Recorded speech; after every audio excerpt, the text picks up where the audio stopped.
Добрый день, дорогие друзья! Это уроки истории с Тамарой Эдельман. Сегодня будем говорить о Борисе Николаевиче Ельцине. Спасибо всем, благодаря кому мы записываем эту лекцию.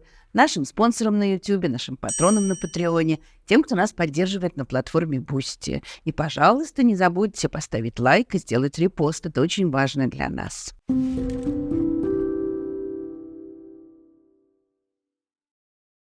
Дорогие друзья, живущие в России, на протяжении последних 2 лет я выступала с лекцией «Суд истории» во многих странах. Однако, к сожалению, и по понятным причинам Россия оставалась для меня недоступной. Но в преддверии Нового года я решила изменить эту ситуацию и предложить вам возможность послушать мою лекцию и присоединиться к обсуждению того, как в разные эпохи люди отвечали на вопрос о вине и ответственности. Существует ли коллективная ответственность или это всего лишь наследие средневековых представлений? Кто отвечает за злодеяния? Исполнители или те, кто молчал, тоже? Вместе с вами мы попробуем ответить на эти вопросы. Лекция пройдет онлайн, весь доход от продажи билетов пойдет на поддержку независимого медиа «Такие дела». Этот проект активно занимается освещением социальных проблем в современной России и поддерживает множество благотворительных инициатив по всей стране. Билеты, ссылку на которые вы найдете в описании к этой лекции, можно приобрести только с российской карты, и это отличная возможность безопасно поддержать «Такие дела», не рискуя сделать их иностранными агентами, и вместе с нами внести свой вклад в сохранение гуманизма в современной России. Приглашаю вас быть частью этой важной встречи. Проходите по ссылке, покупайте билеты и зовите друзей. До встречи в следующую пятницу.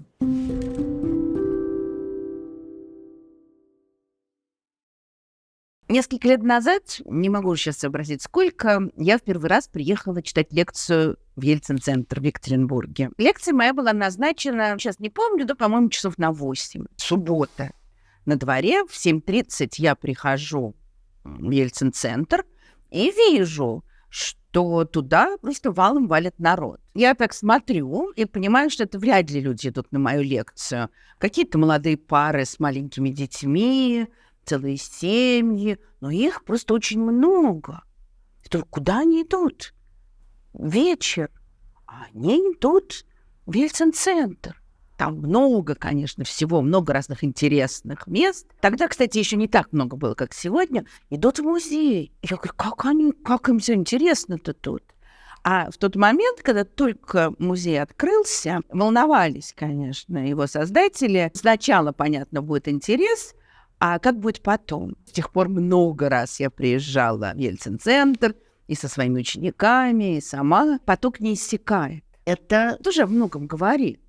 И я спрашиваю, как тут у вас к Ельцину-то относится? Основное мнение такое, что он был очень хороший, пока был в Свердловске, а в Москве его испортили. Понятно, что это одно из многих мнений о Борисе Николаевиче, и тем он, наверное, интересен, что о нем можно рассказывать очень разные вещи. И совершенно по-разному говорить. О нем уже написано очень много книг, восхваляющих, превозносящих его, просто как святого, оскорбляющих, унижающих, уничтожающих, объективных, не очень объективных, спокойных, совсем неспокойных. Вот это сразу говорит о масштабе личности, о масштабе его влияния на историю. Вот как по-разному можно его описывать. И еще одна вещь. В тот же самый музей в Ельцин-центре, естественно, приходят далеко не только поклонники Бориса Николаевича. Приходят те, кто очень его не любит.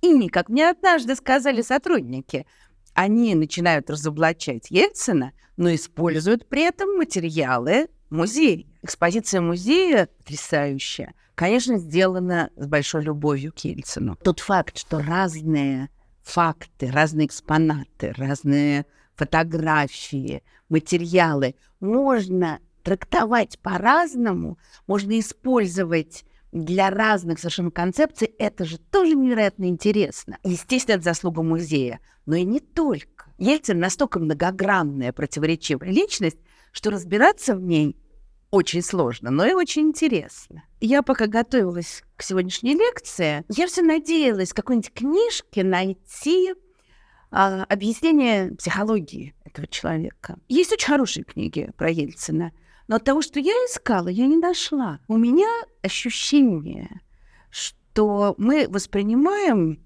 Ельцина как 3 Ельцинах, по сути дела. Вот был действительно в Свердловске, был строитель, был секретарь обкома. Это один человек. Потом человек, превращающийся в знамя оппозиции, он вроде бы тот же самый во многом, но он уже ведет себя по-другому, он мыслит по-другому. И, наконец, президент — это уже совсем другой человек. Понятно, что все люди меняются, стареют, болеют, все это на них влияет.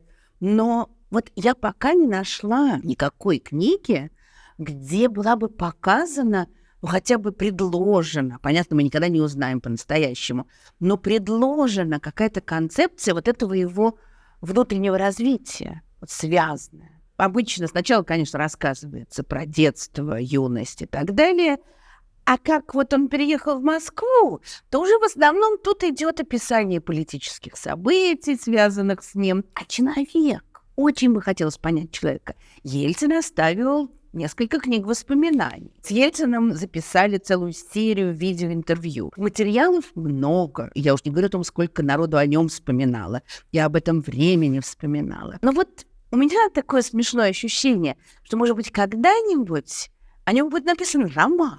Может быть, средствами художественной прозы, если это будет хороший писатель, что-то нам объяснят. Потому что пока мне вот что-то не хватает. Мне кажется, что в какой-то мере это очень хорошо почувствовал Виктор Шендерович, который после смерти Ельцина написал замечательный некролог, и в нем есть такие слова. Это был персонаж Островского и Лескова, с Салтыковым-Щедриным и не без Достоевского, крупный, неподдельный, выламывающийся из рамок, неподвластный простым описаниям. Все, что он делал сам. И его победы, и его катастрофы были собственноручными и под стать личности огромными. Этим он, наверное, тоже интересен, масштабом личности, опять же, как к нему не относиться. Тимоти Колтон, американский историк, написавший очень интересную биографию Ельцина, вначале дает очень длинное перечисление, все читать сейчас невозможно, тех эпитетов, с которыми он сталкивался, пока изучал Ельцина. И вот в разных текстах, в разных интервью он слышал, как его называли. Сейчас только маленький кусочек из этого длинного списка. Архитектор, барабанщик, гаменский крысолов, генерал на белом коне, крестный отец, ну, очевидно, имеется в виду мафия, конечно, крестоносец, преступник, рыцарь, шут. И это только маленькая часть абсолютно различающихся оценок и описаний. Как такой человек сложился? Как я уже сказала, мы много знаем о биографии Ельцина. И сам он много рассказывал, и писали об этом много. Ну, и какие-то вещи вроде бы совершенно понятны. Вот он родился в 1931 году в селе Будка на Урале. В семье с обеих сторон предки и по материнской линии, по отцовской. Это такие крепкие крестьяне, работящие, зарабатывающие. Обе пары дедушек и бабушек были раскулачены, сосланы. Один дед погиб, другой вернулся и оказал на молодого Ельцина очень сильное влияние. Жизнь вот такой семьи в 30-е годы была очень-очень непростой. Когда в видеоинтервью уже старого Ельцина Андрей Максимов спрашивает, а какое у вас первое воспоминание, вот когда вы думаете о своем детстве, что вы прежде всего вспоминаете? Он, очевидно, ждет, что он скажет там какую-нибудь веселую игру или маму или еще что-то. А он говорит, я прежде всего вспоминаю голод. В течение всего детства и юности я все время хотел есть. Это фон, на котором проходит его жизнь. Ребенок, родившийся в 1931 году, не мог помнить, как раскулачивали бабушек-дедушек. А вот то, как арестовывали отца в 1934 году, отца и дядю, он уже смутно помнит. Он, конечно, не понимал, что происходило, но вот он помнит, что мама все время плакала. Что-то страшное совершилось. И негде было жить, и ютились у людей, которые их принимали к себе. Конечно, все было очень тяжко. Потом отец возвращается. Через несколько лет жизнь вроде бы налаживается, они селятся в городе Березники, где отец много работает, делает даже, ну, не то что карьеру, поднимается более-менее там на заводе. Еще одна очень важная черта, наверное, существенная. И далеко не только в семье Ельциных. Они никогда не говорили о том, что было с отцом, куда он делся, где он находился 3 года. Это не обсуждалось. Это очень, конечно, характерно для людей 30-х, 40-х годов и даже позже. Мать никогда не вспоминала это. Это то, что хотели забыть, то, чего как бы не было. Но такие вещи забыть нельзя. И они, конечно, незримо присутствовали. И, конечно, влияли на жизнь семьи. Точно так же, как вот эти вот тысячи загубленных в ссылке, на каторге, замученных или вытащенных, вырванных из дома, потом вернувшихся, конечно же, с шрамами физическими или духовными. Присутствие всех этих людей, воспоминания о них — это фон, естественно. Нельзя жить на Урале. Семья Ельциных какое-то время жила сначала в Казани, прежде чем они в Березники переехали. Но нельзя жить ни в Поволжье, ни на Урале, тем более. Урал — регион очень тесно связанный с военной промышленностью и с лагерями. Нельзя жить, этого не замечая. Детство проходит в Березниках, где главное предприятие — это химзавод, где, естественно, работает множество зэков, где, конечно, ужасная экология. Множество людей живет в бараках, и они тоже живут. Там отец постепенно будет улучшать их условия жизни, в конце концов, даже домик построит. Конечно, они будут жить среди этого ужаса и нищеты. Много позже в исповеди на заданную тему Ельцин напишет: «Может, потому мне так ненавистны эти бараки, что до сих пор помню, как тяжело жилось». Ельцин — это человек, которого через много-много лет после его жизни в Березниках кто-то будет восхвалять за то, что он повел Россию к рынку, а кто-то будет возмущаться тем, что он обрек на нищету огромное количество людей. И для него, конечно, все эти воспоминания о детстве и юности, о бедности, о тяготах жизни. И я не сомневаюсь, что он, конечно, соотносил вот то, что происходило в России в 90-х, с теми воспоминаниями. Объяснял для себя какие-то вещи, которые делались, отталкиваясь от тех воспоминаний. Мы еще до этого дойдем. Молодой Боря идет в школу. Он, конечно, уже став Борисом Николаевичем, выстроил мифологию своего детства и юности очень последовательно, очень увлекательно, надо сказать. Пишет ли он об этом, рассказывает ли он об этом. Он подчеркивает несколько вещей. Он очень хорошо учился. Это известно. У него все хорошо получалось. Один из его одноклассников вспоминал, что он всегда первый делал контрольную и пускал тетрадь по кругу. Вот мне как учитель очень интересно, это как? Куда учитель смотрел, когда тетрадка идет по кругу? Такое есть воспоминание. Он хорошо учился с одной стороны и был ужасным хулиганом с другой. Есть целая такая череда рассказов о забавах юного Бори Ельцина и его друзей, о том, как они по бревнам реку перебегали, очень опасно, как они выпрыгивали из окна школы, как все время у него все отметки хорошие, а с поведением проблемы, отец его порет за это беспрерывно, как они ушли в поход за много километров и потом еле вернулись, и тифом заболели все по дороге обратно. В центре всего этого история о том, как, закончив 7 класс, когда там был выпуск из 7-летки, и все говорили разные красивые слова, Боря Ельцин вышел и сказал о том, что такая учительница, как та, что их учила, не может работать с детьми, потому что... И дальше подробно объяснил, чем она плоха. И какие-то породил для него проблемы, как его пытались с волчьим билетом выгнать из школы, как ему пришлось добиваться того, чтобы уйти в другую школу, и как он этого добился. Здесь, конечно, еще одна важная вещь. То есть он отличник, он хулиган одновременно. Ох, это тяжелое сочетание всегда, тоже как учитель знаю. И он всегда, везде, во всех рассказах подчеркивает, что он всегда был лидером. Конечно, интересно было бы попробовать деконструкцию такую провести этих всех рассказов. Проблема в том, что, конечно, проверить сложно. Большая часть того, что мы знаем от его друзей, приятелей, знакомых и так далее, работает на этот же образ. Насколько Борис Николаевич уже в старости это преувеличивал, если его послушать, он был лидером всегда. Вот с 1 класса в любом самом мелком деле, не говоря уж о важных, все шли за ним, он был лидером, он был командиром, его всегда выбирали старостой класса, Вот он всегда был вождем. Ясно, что Ельцин действительно, не сомневаюсь, что он с детства действительно был очень энергичным, харизматичным, стильным человеком. Картинка, что вот когда уже везде всегда он командир, она у меня вызывает некоторые сомнения, опровергнуть я, конечно, не могу. То, что в нем энергия бурлила всегда и вырывалась наружу, с этим, наверное, трудно спорить. Он сам через много лет вспоминал следующее. «Я был человеком, которому важно постоянно подтверждать свою физическую способность преодолевать что-то, дышать глубоко, давать себе нагрузку до полной усталости». Это, конечно, видно в нем в течение всей его жизни. Любые противоречия, любой конфликт, они его заряжали энергией, они его взбадривали. Потом у него могли быть спады, такие сильные, что некоторые даже считают, что, может быть, в какой-то там слабой форме, может быть, было что-то вроде маниакально-депрессивного психоза, слабый совсем. Ясно, что у него периоды невероятной энергии сменялись периодами большого упадка.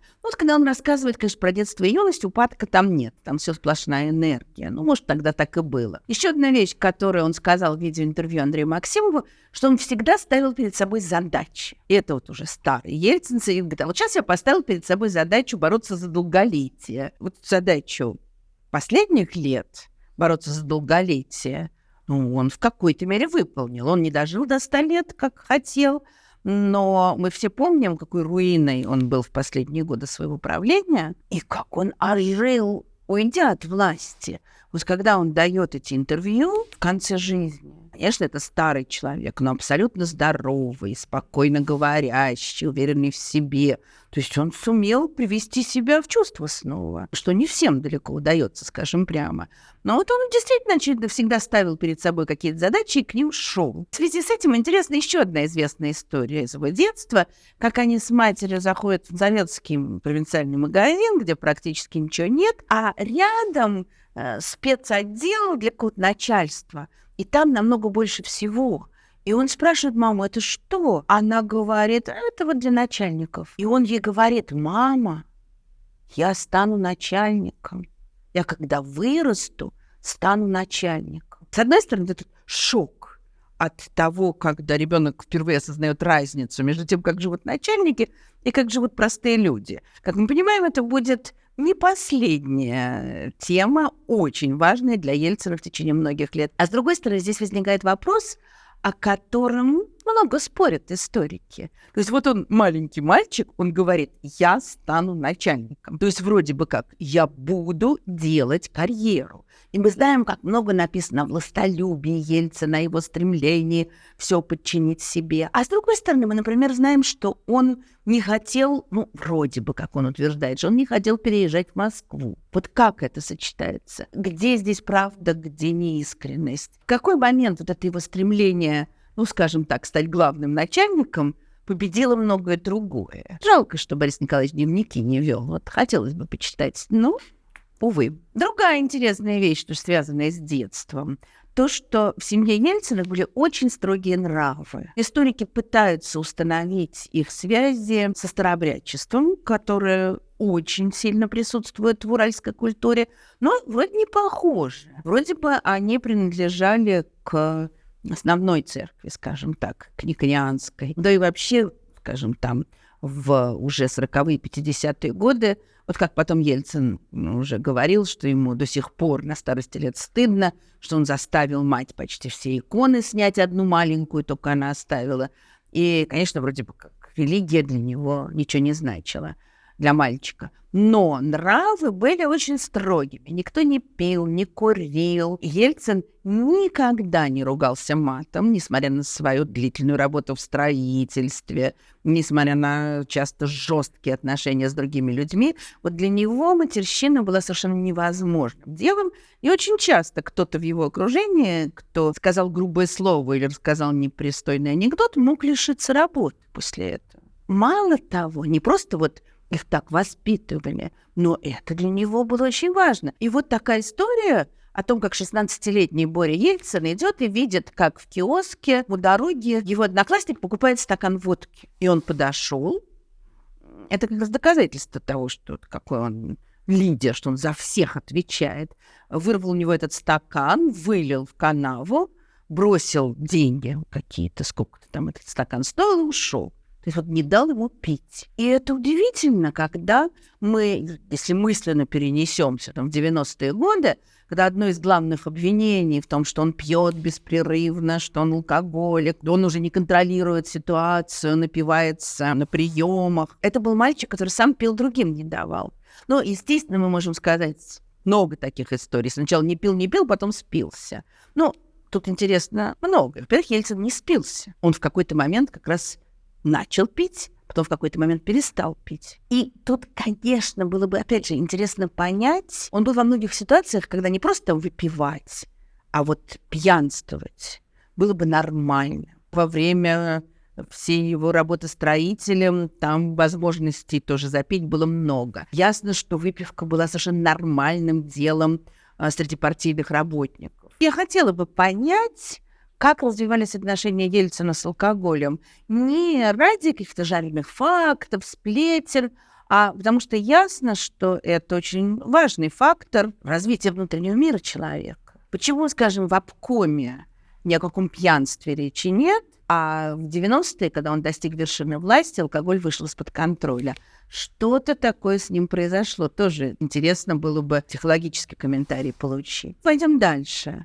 Боря Ельцин заканчивает школу, он решает стать строителем, он получает благословение своего деда, который сначала потребовал, чтобы он баньку выстроил, а когда увидел, что может строить баньку, то попарился с ним в ней и говорит, ну вот иди поступай. И он поступает в Уральский политехнический институт и начинает учиться на строителя. Здесь тоже примерно такие же истории про его лидерство, про его авторитет среди однокурсников, про разные удивительные приключения, вроде путешествия, практически по всей стране, список городов огромный, который он проехал на летних каникулах практически без денег, на крышах вагонов, играя в карты с зэками по дороге, и много всего другого. Тут очень существенно уже то, как много он занимается спортом. Это было уже и в школе, в институте все больше и больше. Он играет в волейбол за институт, выходит они там на разные соревнования, где побеждают.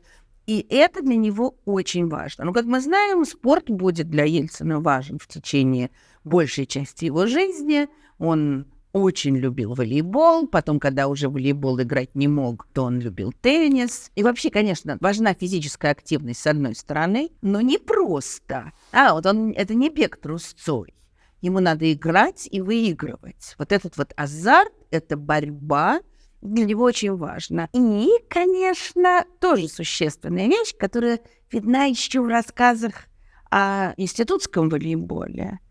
И потом всю жизнь это будет, что ему очень не нравилось проигрывать. А за победу он дрался изо всех сил. При том, что у него же покалечена левая рука, потому что он еще в школе пытался узнать, как устроена граната, бил по ней, и ему оторвало пальцы. И ясно, что играть ему было очень непросто в волейбол. Ему пришлось приладить как-то руку, чтобы принимать мяч, и это преодолел. А с другой стороны, тут тоже такие какие-то странные противоречия. Не противоречия, а вот какие-то детали характера, которые совершенно вдруг показывают его в другом свете. Вот этот большой, брутальный, энергичный, с лидерскими качествами мальчик, юноша, молодой мужчина. При этом мы знаем, что он подарок своей матери вышивал. И вот какие-то свои вышивки ей дарил. Это представление о вышивании настолько не сочетается с нашим образом Ельцина, однако это было так. В Ельцин-центре выставлена одна из таких вышивок, подаренных матери. Другая вещь. Вот он в институте, он там тоже такой лидер. Они создали коммуну, сбрасывали студенты вместе, устраивали совместную еду, вместе покупали продукты на собранные деньги. Назвали это колхоз «Шкодник». И, конечно же, он говорит, что это его была идея, он всем руководил. И вот он ездит и играет. При этом со своей будущей женой, с Наиной Иосифовной, они учились рядом, они вместе ходили на бальные танцы. Это так сложно себе представить. Я знаю, в тот момент, вот я знаю по рассказам моей мамы, конец 40-х, начало 50-х, бальные танцы были чем-то таким очень для них важным. Ну, представить себе Ельцина, который занимается бальными танцами, сложно. Но, однако, это тоже было. В 1955 году он начинает работать, и его должны были бы, конечно, после института уже сделать мастером, а он идет работать на простую работу, и за год, за 12 месяцев он сменил 12 рабочих профессий. С одной стороны, это такая идея, которая говорит, конечно, о его профессионализме. То есть он хочет все строительное ремесло, скажем так, познать с азов. Мы знаем много историй о каких-нибудь миллионерах, которые отправляли своих детей, чтобы те начинали в бизнесе самых простых задач, чтобы вот все поняли. И здесь, очевидно, такой же подход. Но другая вещь, как он сам объясняет, почему он хотел этого. Он понимал, он будет мастер, он вроде бы будет начальник, как раз то, к чему он стремился. Ну, маленький, но начальничек. Но он понимает, что если он будет неопытный начальник, то любой прораб обведет его вокруг пальца. Он хочет держать ситуацию под контролем, и поэтому сначала лучше он год поработает на физической работе под чьим-то началом, но зато потом он поймет все, он будет оценивать правильно ситуацию. И через год уже он начинает работать мастером. Во-первых, он делает совершенно стремительную карьеру. В 1956 году он мастер, в 1957 он уже прораб, в 1958 он старший прораб, в 1960 он главный инженер строительного управления, в 1962 он начальник строительного управления. Он работает всего 7 лет, он уже начальник строительного управления.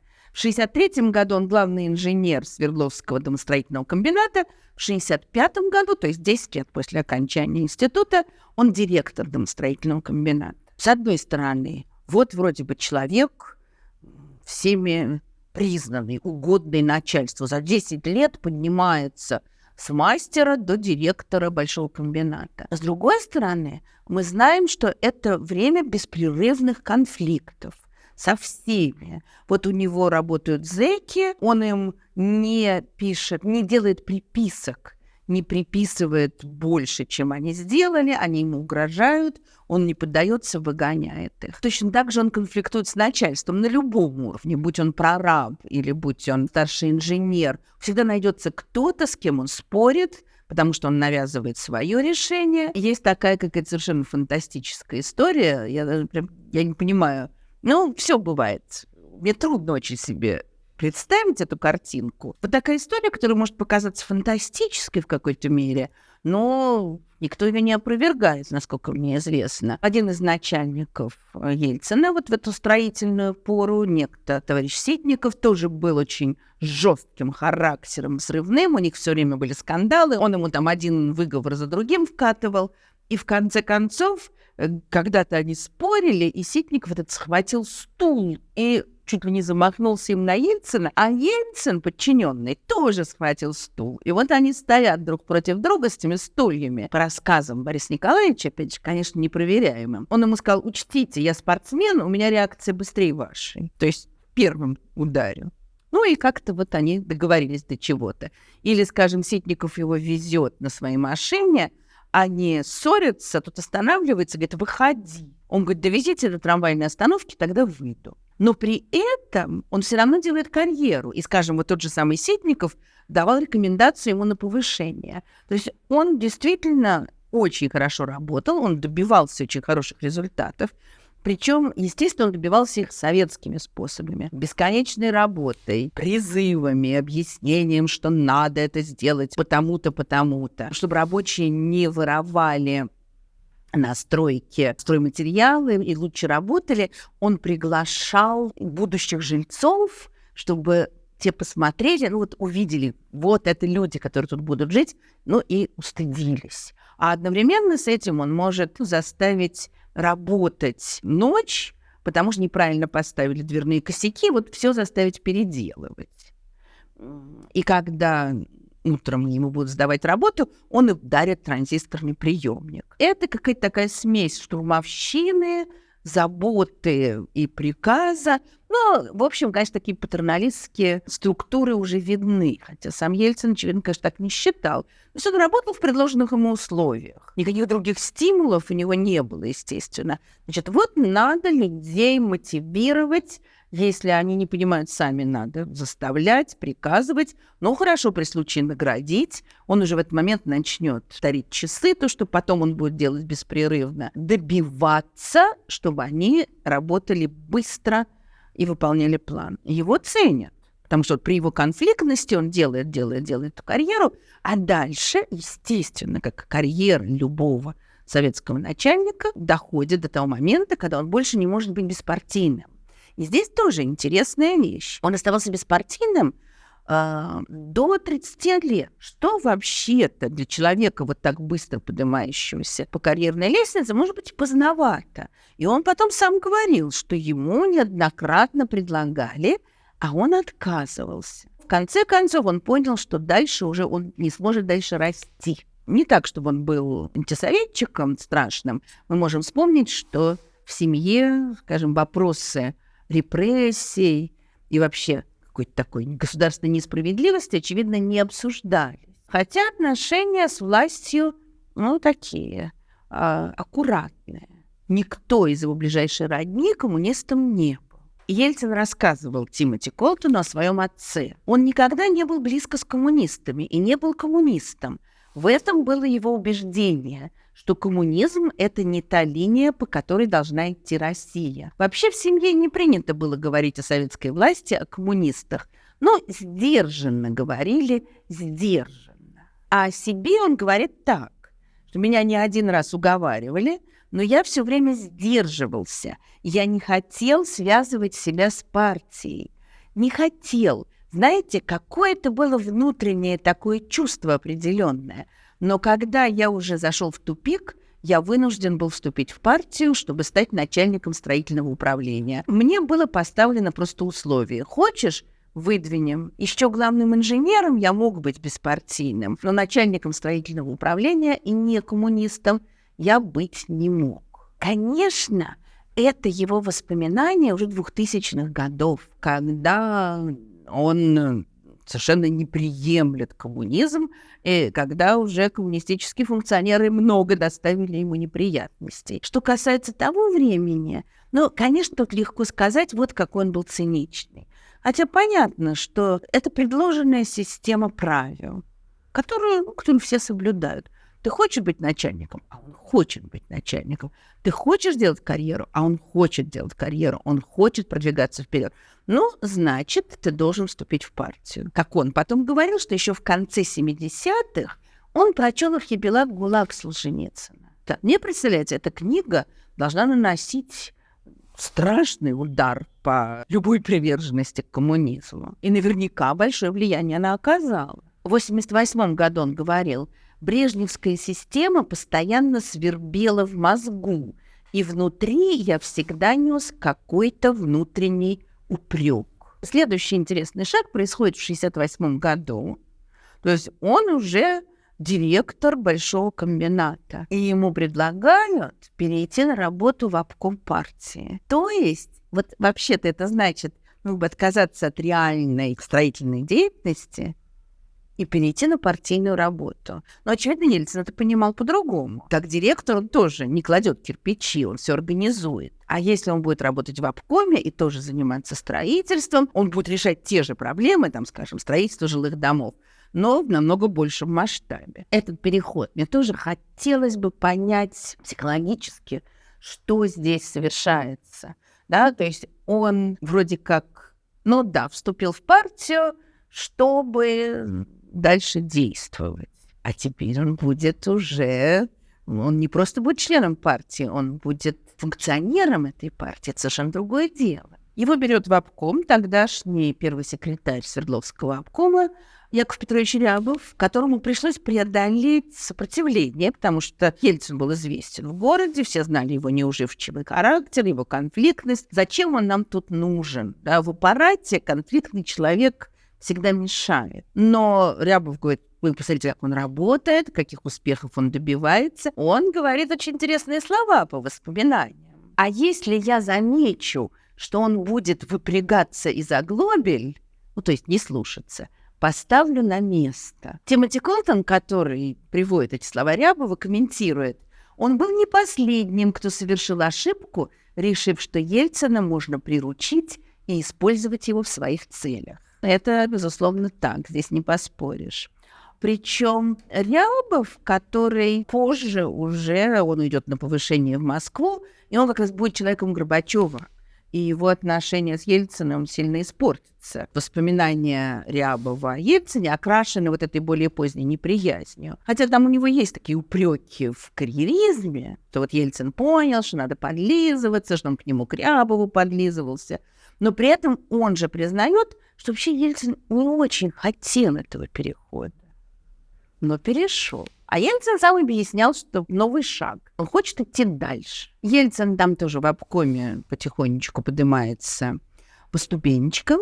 И главный рывок произойдет в 1976 году, когда Рябов уходит на повышение в Москву и рекомендует Ельцина на пост первого секретаря обкома, то есть на свое место. Что вообще было определенным нарушением иерархии, потому что полагалось на место уходящего первого выдвигать второго секретаря. А Ельцин был одним из секретарей обкома, не был вторым, то есть не был заместителем, грубо говоря. Но Рябов его продвигает, он убеждает Брежнева. Естественно, секретарь обкома – это важный очень человек. Кому это знать, как не Брежневу? Секретари обкома были во многом теми людьми, которые Брежнева привели к власти, помогли свергнуть Хрущева. И он, конечно, хочет познакомиться с Ельциным. Ельцин в это время в Москве на партийных занятиях. Его приглашают к Брежневу на разговор. И Брежнев говорит: так это тот, кто хочет взять власть в Свердловской области. А Ельцин еще вообще не понимает, якобы не понимает, о чем речь. Рябов говорит, он еще ничего не знает. А Брежнев в хорошем настроении готов пошутить, как это не знает, когда он власть собирается захватить. И Ельцин действительно получает власть в Свердловской области, потому что первый секретарь обкома – это хозяин всей области, безусловно. Ясно, что в Свердловской области ему надо было считаться со многими силами, прежде всего с военными, так как военная промышленность здесь огромная, с представителями самых разных министерств, много с кем, но при этом все-таки он хозяин.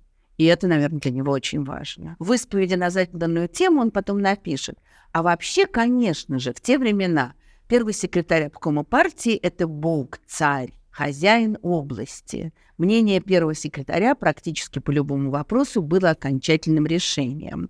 И дальше сразу комментирует сам: я пользовался этой властью, но только во имя людей и никогда для себя. Я заставлял быстрее крутиться колеса хозяйственного механизма. Мне подчинялись, меня слушались, а благодаря этому, как мне казалось, лучше работали предприятия. И вот об этом Ельцине обкомовском тоже можно говорить совершенно по-разному. С одной стороны, он действительно царь и бог, он себя, конечно, ощущает хозяином, с ним вообще не поспоришь, при том, что он не кричит, он не матерится, он так карандашиком или пальцами карандашиком постукивает по столу, а если уж он сломал карандаш, это значит, что он в ярости, тут все трепещут. Говорили, что в дни совещаний в обкоме, в больнице, в которой лечились все партийные начальники, дежурили врачи в специальной палате, потому что привозили часто людей с сердечным приступом, настолько его боялись. В это время, как раз в бытность его первым секретарем, он знакомится с Виктором Степановичем Черномырдиным, который, как представитель «Газпрома», обсуждает вопросы строительства газопроводов на Урале. И Черномырдин, который, конечно, в тот момент более важный человек, чем Ельцин, и он был очень удивлен тем, что Ельцина приглашают на какие-то совещания в Москву, и он не дает говорить московским чиновникам, он первый все время хочет говорить. Это тоже очень любопытная вещь. Он уже делает несколько лет, уже довольно много лет, делает партийную карьеру. А значит, он прекрасно разбирается в вопросах субординации, иерархии, кто главный, кто второй, кто третий, кому что можно сказать. Конечно, он все это знает. Но при этом вот в какой-то момент он эту субординацию не то чтобы ломает, но вот не подчиняется. И в других случаях все тихо. То есть у него по-разному бывает. Конечно, когда ему спускают сверху приказания, он их выполняет. В 1977 году ему приказывают снести Ипатьевский дом, место, где был расстрелян Николай II и его семья. Говорят, что Рябов тянул, хотя тоже получал эти приказания, а на него давили там местные краеведы, и что он вроде бы как затягивал, этот снос оттягивал этот момент. Не знаю, правда это или нет. Но Ельцин подчиняется. Сегодня, конечно, такое поразительное место в Ельцин-центре, где вот этот идет рассказ о президенте, и потом распахивается огромная панорама, такие окна, которые открываются на Екатеринбург, видна церковь, построенная сегодня на том месте, где был Ипатьевский дом. И это такое, конечно, особое создает напряжение в этом зале. И Ельцин, конечно, чувствовал свою вину. И когда уже в бытности его президентом он будет заниматься перезахоронением останков царской семьи, все это будет для него очень важно. Ну, конечно, в 1977 году, честно говоря, я не думаю, что в 1977 так уж сильно его волновала судьба Николая II. Но, во всяком случае, приказали, сделал. Через некоторое время, в 1979 году, в Свердловской области будет вспышка сибирской язвы, потому что произошла утечка на заводе, делавшем биологическое оружие. Ельцин был в такой ярости, он пытался как-то обсуждать ситуацию с военными, а они, естественно, сохраняли тайну, куда-то там его не допускали. И он приучался к воротам этого военного городка, где эти споры разводили, и требовал, чтобы его впустили. И там они в полной растерянности. Первый секретарь обкома, министр обороны Устинов, лично приказал его не пускать. Это тоже повлияло потом на отношения Ельцина с высшей номенклатурой. Он идет к Андропову, то есть он идет в КГБ. Он начинает требовать, чтобы этот завод закрыли. Завод действительно убирают. Ну, конечно, никто не закрывает. Его увозят в Казахстан, а хранилище-то остается. Но вот эта история интересна по многим причинам. Когда он видит, что действительно речь идет о безопасности людей, он не боится вступать в конфликт, причем вступать в конфликт с могущественными силами, идти, требовать, пробиваться. Вот это, конечно, у него есть. Отношения с Москвой – это одно дело. Ему нужна Москва, потому что он выбивает оттуда фонды для области, поставки. Это ему очень нужно. Но для своих подчиненных он абсолютный хозяин, конечно. Есть очень много описаний того, как скромно жила семья Ельциных в тот момент, когда он был первым секретарем обкома. И, конечно, они жили лучше, чем обычные люди. У них была хорошая квартира, у них была дача, у Ельцина была служебная машина, которой он не разрешал пользоваться жене. Когда я все это читала, и есть уж такие розовые слюни по этому поводу, то я подумала, что да нет, это что-то это какие-то сказочки. Да есть воспоминания Наины Иосифовны, как она там в очередях стояла. И я написала разным своим екатеринбургским знакомым, что неужели это правда? Вот от одного очень уважаемого мной и любимого екатеринбуржца получила такой ответ. Наина всегда все в обычных магазинах покупала, в очередях стояла. Машиной не пользовалась. С авоськами бегала и девочек из садика забирала. Вообще это удивительно. Я совершенно не хочу тут начинать разговоры о том, ах, какое благородство, как прекрасно. Но это удивительно. Конечно, скажем, привилегии, которые были у начальства в Свердловской области, не могли сравниться с теми привилегиями, которые Ельцин потом увидит в Москве. Это его во многом и шокирует. Но они, естественно, все равно были. И вот то, что они жили таким образом, в отличие от других людей, которые, может быть, занимали посты поменьше. Потому что, естественно, спецраспределители были, естественно, там магазины особые были, много чего было. И это тоже, в общем, показывает их необычность. Особенно делает удивительным всю эту ситуацию, если вспомнить то море коррупции, которое захлестнет Россию в 90-е годы. Вот как это все происходит? Каким образом происходят эти перемены? Это я все будущему автору романа о Ельцине задаю вопросы, на которые бы мне очень хотелось получить убедительные ответы. Зарплата Ельцина была 600 рублей, что по тем временам очень много. Зарплата Наины Иосифовны 300, что тоже очень много. Но при этом, вот по воспоминаниям Наины Иосифовны, ничего они там не откладывали.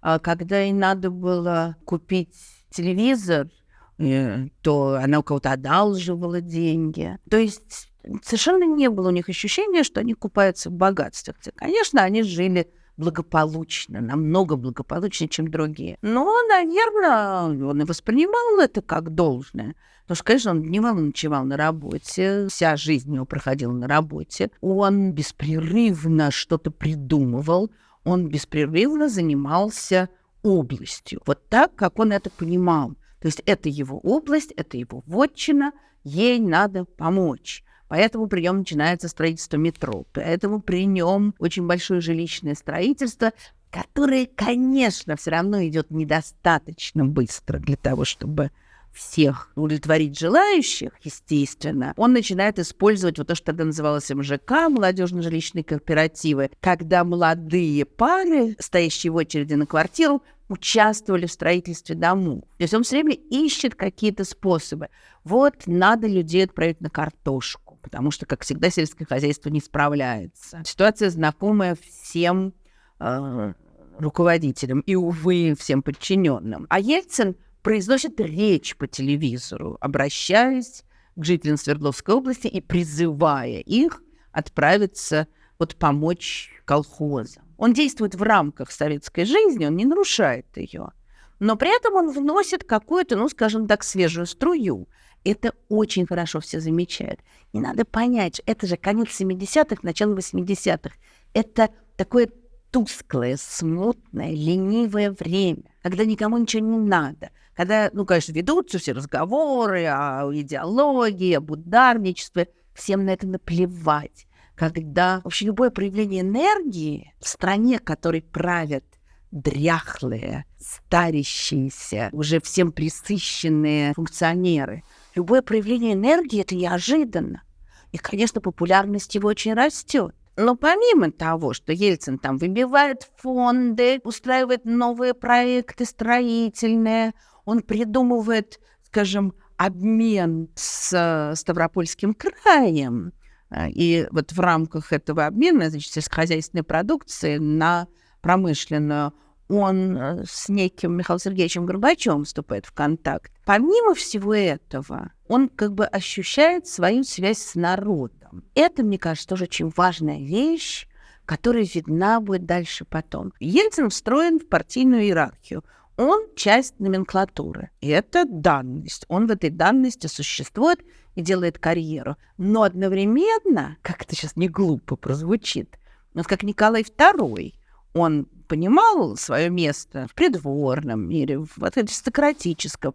Одновременно он все время соотносил себя с народом и ждал подтверждения народной любви, заботился о народе, как он это понимал. Вот у Ельцина тоже ему важен этот канал общения с народом, и это проявится в 90-е тоже. Это существенная вещь, которая имеет большие плюсы и большие минусы. Он уже тоже время от времени ездит в общественном транспорте в Свердловске, как потом будет ездить в Москве, производить фурор. Он спускается в шахты и общается с рабочими. Он приезжает в рабочую столовую и просит разрешения попробовать суп. Хороший генерал тоже может вполне солдатскую похлебку попробовать.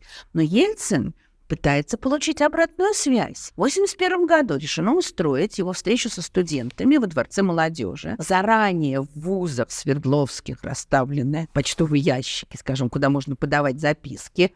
Подали больше 900 вопросов. Естественно, эти вопросы просматривали, редактировали, готовили ответы и все такое прочее.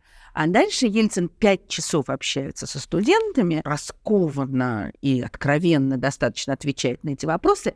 Причем, ответив на эти подготовленные вопросы, он еще давал возможность высказаться с мест. И почти 150 вопросов было просто неожиданных. И он тоже на них очень легко и интересно отвечал. Один из студентов, присутствовавших на этой встрече, потом вспоминал: после того вечера мы были готовы для него на все.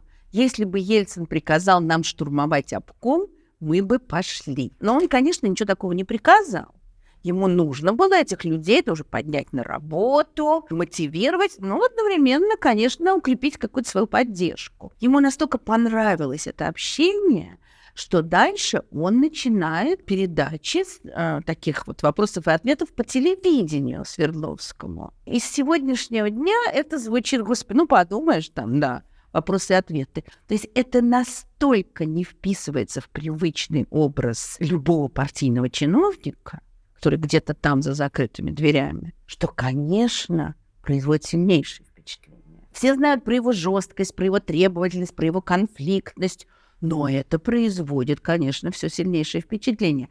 Вот образ доброго царя, который потом будет так реять вокруг Ельцина, он здесь, конечно, уже существует. А дальше умирает Брежнев, правит Андропов, умирает Андропов, приходит Черненко, вот все эти больные или старые люди сменяют друг друга, и, наконец, 1985 год, приходит Горбачев. Начинается перестройка. Если для большинства из нас перестройка началась с апрельского пленума, с выступлений Горбачева, с его речей, там, об ускорении, о новом мышлении и так далее, для партийного аппарата это, конечно, прежде всего огромные перестановки. Естественно, Горбачев старается максимально вытеснить людей, ну, скажем, старой формации, людей, которые ему не близки и, очевидно, его не поддерживают, окружить его своими людьми. И он ищет таких людей. Он знает про этого энергичного первого секретаря Свердловского обкома. Он сначала для выяснения ситуации отправил в Свердловскую область Егора Кузьмича Лигачева, будущего противника Ельцина.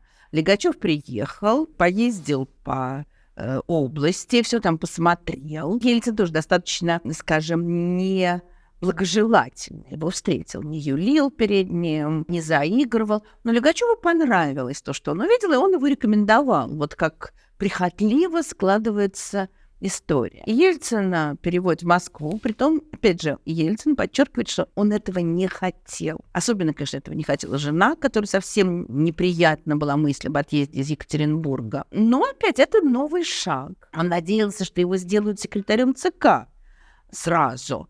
А его сначала взяли в отдел строительства ЦК, но потом быстро его повышают. Вот он уже секретарь ЦК, это повышение. А к концу 1985 года его уже назначают первым секретарем Московского горкома партии. Похоже на то, есть разные свидетельства, да и Ельцин сам что-то такое говорил, что его сразу выписали в Москву вот с этой целью, чтобы сделать первым секретарем Московского горкома. Ну, так вот прямо сделать это было невозможно. Нужно было постепенно двигаться по ступенечкам. Московский горком возглавлял Виктор Гришин, человек абсолютно не горбачевский, человек даже в какой-то мере не то чтобы конкурент, но мечтавший тоже о том, чтобы занять место генерального секретаря. И, в общем, он Горбачеву совершенно не нужен. Естественно, так же, как Ельцин был хозяином Свердловской области, Гришин был хозяином Москвы. Здесь все его люди, это его вотчина. И все это очень непросто. Поэтому, конечно же, очевидно, на это и был расчет. Ставят, как принято было говорить, варяга, да, человека, пришедшего со стороны, он становится первым секретарем, он тут же, естественно, начинает увольнять гришинских людей и увольняет огромное количество людей из аппарата горкома, он увольняет секретарей райкомов московских, то есть гришинских людей он заменяет, конечно, не свердловскими, но, во всяком случае, теми, кто ему обязан. А ему представляется теперь, что это его вотчина. Хотя очень скоро выяснится, что никакой преданности особой по отношению к нему они не испытывают. Вокруг этого назначения клубились многочисленные интриги. Горбачев позже писал, что вот я уже тогда заметил, что этот Свердловский секретарь обкома неадекватно реагирует на замечания. Тоже надо понять, что все, что пишет Горбачев позже, окрашено их непримиримой враждой с Ельциным. Может быть, это и так. Когда обсуждают назначение Ельцина, Ельцин потом говорил, что якобы он вообще ничего не знал, это было полной неожиданностью, что он даже, когда об этом говорили на заседании, он встал и сказал, что давайте других, там, более достойных. Правда, в протоколах таких слов нет. Зато есть сведения о том, что за несколько дней до назначения он уже с одним из своих свердловских друзей это обсуждал и произнес очень интересную фразу, что Москву второй раз может спасти только Урал. Как? уральская промышленность спасла Москву в 1941 году от врага, а вот теперь мы тоже их спасем от закрытых распределителей богатейших, от коррупции, от спецшкол, которые у него вызывали такое раздражение, и от огромного разрыва между жизнью партийной верхушки и жизнью обычных москвичей. И разрыв этот был, конечно, намного сильнее, чем в Свердловске. Вот здесь тоже интересный момент, который я бы хотела понять получше. Принято это описывать таким образом, что он приезжает в Москву, и он потрясен. Он убит всей этой жизнью партийной элиты, все не так, как в Свердловске, там простая жизнь, а здесь какой-то кошмар, и все неправильно, и надо все менять. Ну и действительно, одна из первых вещей, которую Ельцин сделает на посту первого секретаря Московского горкома, он произнесет речь длинную с пылающими глазами о том, что вот надо избавляться от привилегий, надо быть ближе к людям, к народу и так далее. С другой стороны, я думаю, он вообще-то в Москве бывал часто. Первых секретарей, естественно, обкомовских вызывали все время в Москву, они там жили подолгу, они на разных занятиях были, на заседаниях были. Не могло это быть для него таким уж шоком. С другой стороны, конечно, он погрузился в эту жизнь. Это нечто иное.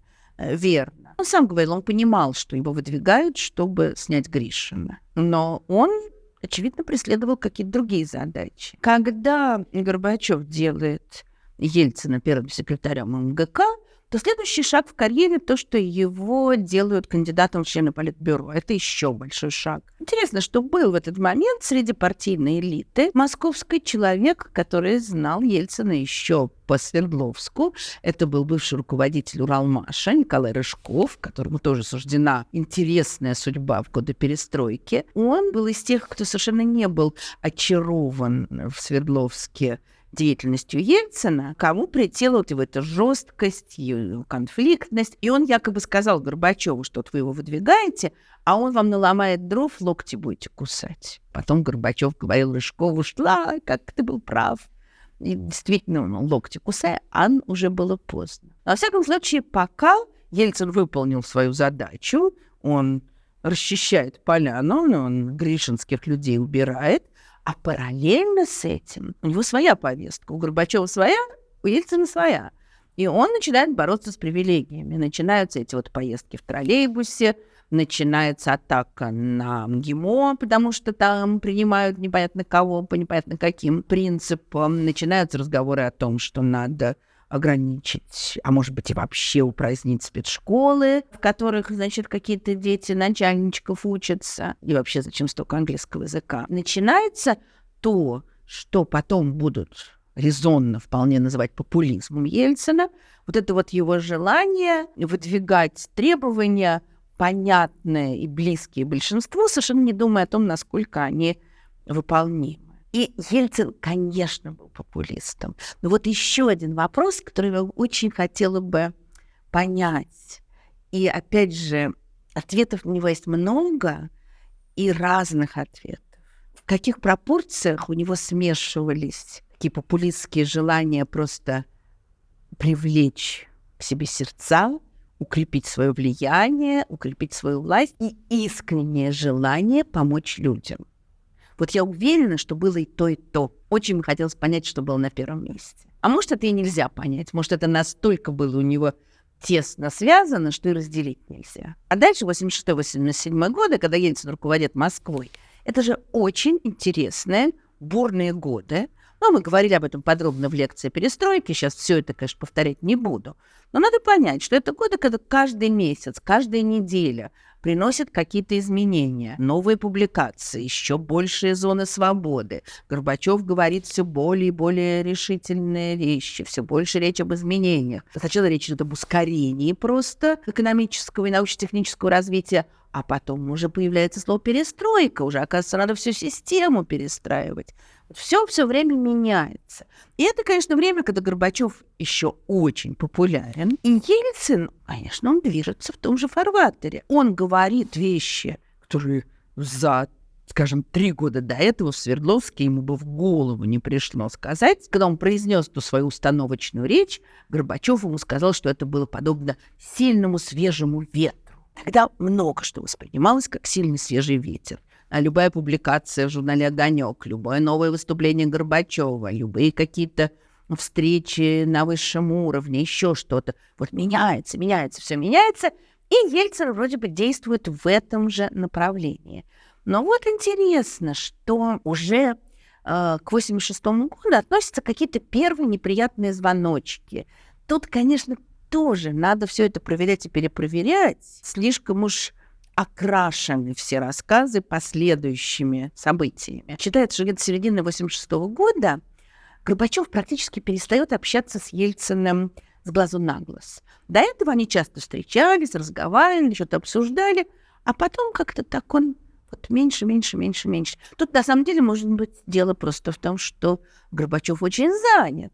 С другой стороны, Ельцин руководит столицей, а не в одном городе. Вроде бы как где-то в 1986 году Горбачев дал указание, чтобы в «Правде» поменьше писали о деятельности Московского горкома, что, не надо, пойди проверь. Но пока Ельцин продолжает свою бурную деятельность, хотя, в общем, принципиально ничего не меняется. Это все разговоры, это все высказывания очень интересных и очень популярных намерений. Я не говорю про закрытие спецшкол, начало нападок на привилегии.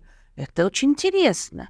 Все уже знают, какой интересный первый секретарь в Московском горкоме. По сравнению со старым, циничным, коррумпированным абсолютно Гришиным, действительно воспринимается невероятно совершенно. И опять же, он общается с людьми. Причем с разными людьми. Да? Он может ехать на троллейбусе и выслушивать просьбы людей. А когда общество «Память» националистическое начинает свои выступления, он встречается и с ними тоже. То ему потом кто-то поставит вину, но он встречается. Люди собрались, они что-то хотят, он хочет понять, что такого они хотят. Проходит 27-й съезд партии, на котором главная звезда Горбачев, он очень много говорит о планах перестройки, но Ельцин тоже выступает. И он, в частности, призывает к тому, чтобы ввести регулярную отчетность всех руководителей. То есть, оказывается, вот эти самые начальнички, которые всю брежневскую эпоху сидели совершенно спокойно, потому что давным-давно любая сменяемость, любая ротация были похоронены еще в 60-е годы. Они знали, что если тебя назначили куда-то в горком, в райком, в обком, ты будешь сидеть на этом месте, или пока тебя куда-то начальство высшее не переведет, или пока не помрешь. А теперь надо отчитываться еще. И это на фоне вот этих всех перемен. И он, играет ту же мелодию, что Горбачев. Происходит какой-то диссонанс. Из кандидатов в члены Политбюро следующий карьерный шаг, логичный, это член Политбюро. Кандидат отличается тем, что он не имеет права голоса при голосовании. А его не повышают, он так и остается кандидатом. Может быть, там подождем, но это не хороший звоночек. Где-то с середины 1987 года Ельцин все время ищет личные встречи с Горбачевым, а ее не происходит. Вот что-то там подспудно уже расходится. Значит, есть версия, что Ельцин в каком-то был конфликте с Раисой Максимовной Горбачевой. Честно говоря, такие истории меня совсем не убеждают. Вокруг бедной Раисы Максимовны клубились омерзительные слухи и тоже свои мифы, на 99% не соответствовавшие действительности. И поэтому очень может быть, что это все придумано задним числом. Может быть, действительно, где-то что-то он ей сказал, где-то как-то они разошлись во мнениях, а Горбачев не любил, когда против его жены выступали. Он, конечно, очень трепетно к ней относился. Но что-то у меня какое-то ощущение, что здесь есть фальшь в этом рассказе. Ельцин очень хочет поговорить с Горбачевым. Понятно, что, скажем, к лету 1987 года его что-то очень волнует. И это тоже неожиданная вещь. Потому что, в общем, большинство тех, кто принял перестройку, очень радуются в это время. Ясно, что есть те, кому совершенно не нравится то, что делает Горбачев, и каждый новый день у них вызывает все большее возмущение.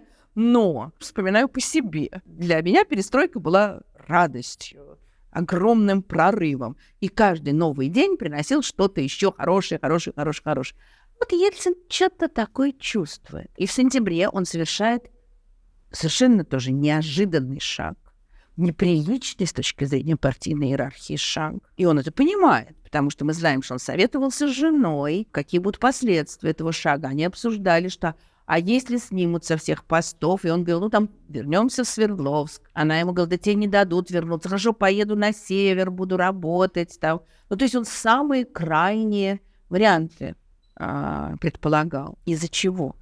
Из-за того, что он пишет Горбачеву письмо. К этому моменту Ельцин вообще мог бы сделать некоторые выводы. Он сам потом говорил, что еще с лета 86-го он испытывал некоторое смущение. Но вот в 86-м он его не высказывал. В течение 87-го года он уже несколько раз пытался там что-то сказать, и вообще каждый раз получал по шапке. Но не очень сильно. Не так, как он получит в октябре 87-го. В январе 87-го года, когда обсуждали на Политбюро доклад, с которым Горбачев должен был выступать на пленуме, как обычно, понятно, там самое, все голосуют, все хорошо. Бурные аплодисменты, переходящие в овацию. А у Ельцина оказался длиннейший список поправок и комментариев. И он предлагал вещи, которые, скажем, там через несколько месяцев, уж тем более через год, будут всем понятны. Очень интересно, что он уже в начале 87-го года говорит, значит, мне кажется, что наш нынешний период не надо называть перестройкой. У нас еще нет никакой перестройки. Он говорит, лучше нынешний период оценить как период новых форм работы, ведущих к перестройке. Сегодня от этих бюрократических форм просто тошнит. Но что он говорит? Михаил Сергеевич, вы утверждаете, что мы все перестраиваем, а мы же ничего не перестраиваем, мы только болтаем. Только другими словами это выражает. Это нужна демократизация всех сфер жизни. Ой-ой-ой. А до этого момента, в общем, в основном-то говорилось про научно-технический прогресс, про экономику. Скоро Горбачев будет про это тоже говорить. Но Ельцин его подталкивает. Это никто не любит, когда тебя подталкивают. Да мало того, следующая вещь. Надо поименно назвать тех руководителей, которые были в прошлом и сегодня ответственны за ошибки в политике партии. И это интересный вопрос, кого он имеет в виду. Горбачев очень часто в своих речах делает отсылки к истории. Но очень хорошо было видно, как постепенно критика советской истории разрастается. Сначала вся критика обрушивалась на брежневскую эпоху, которую он назвал застоем. К началу 87 года еще дальше этого не шли.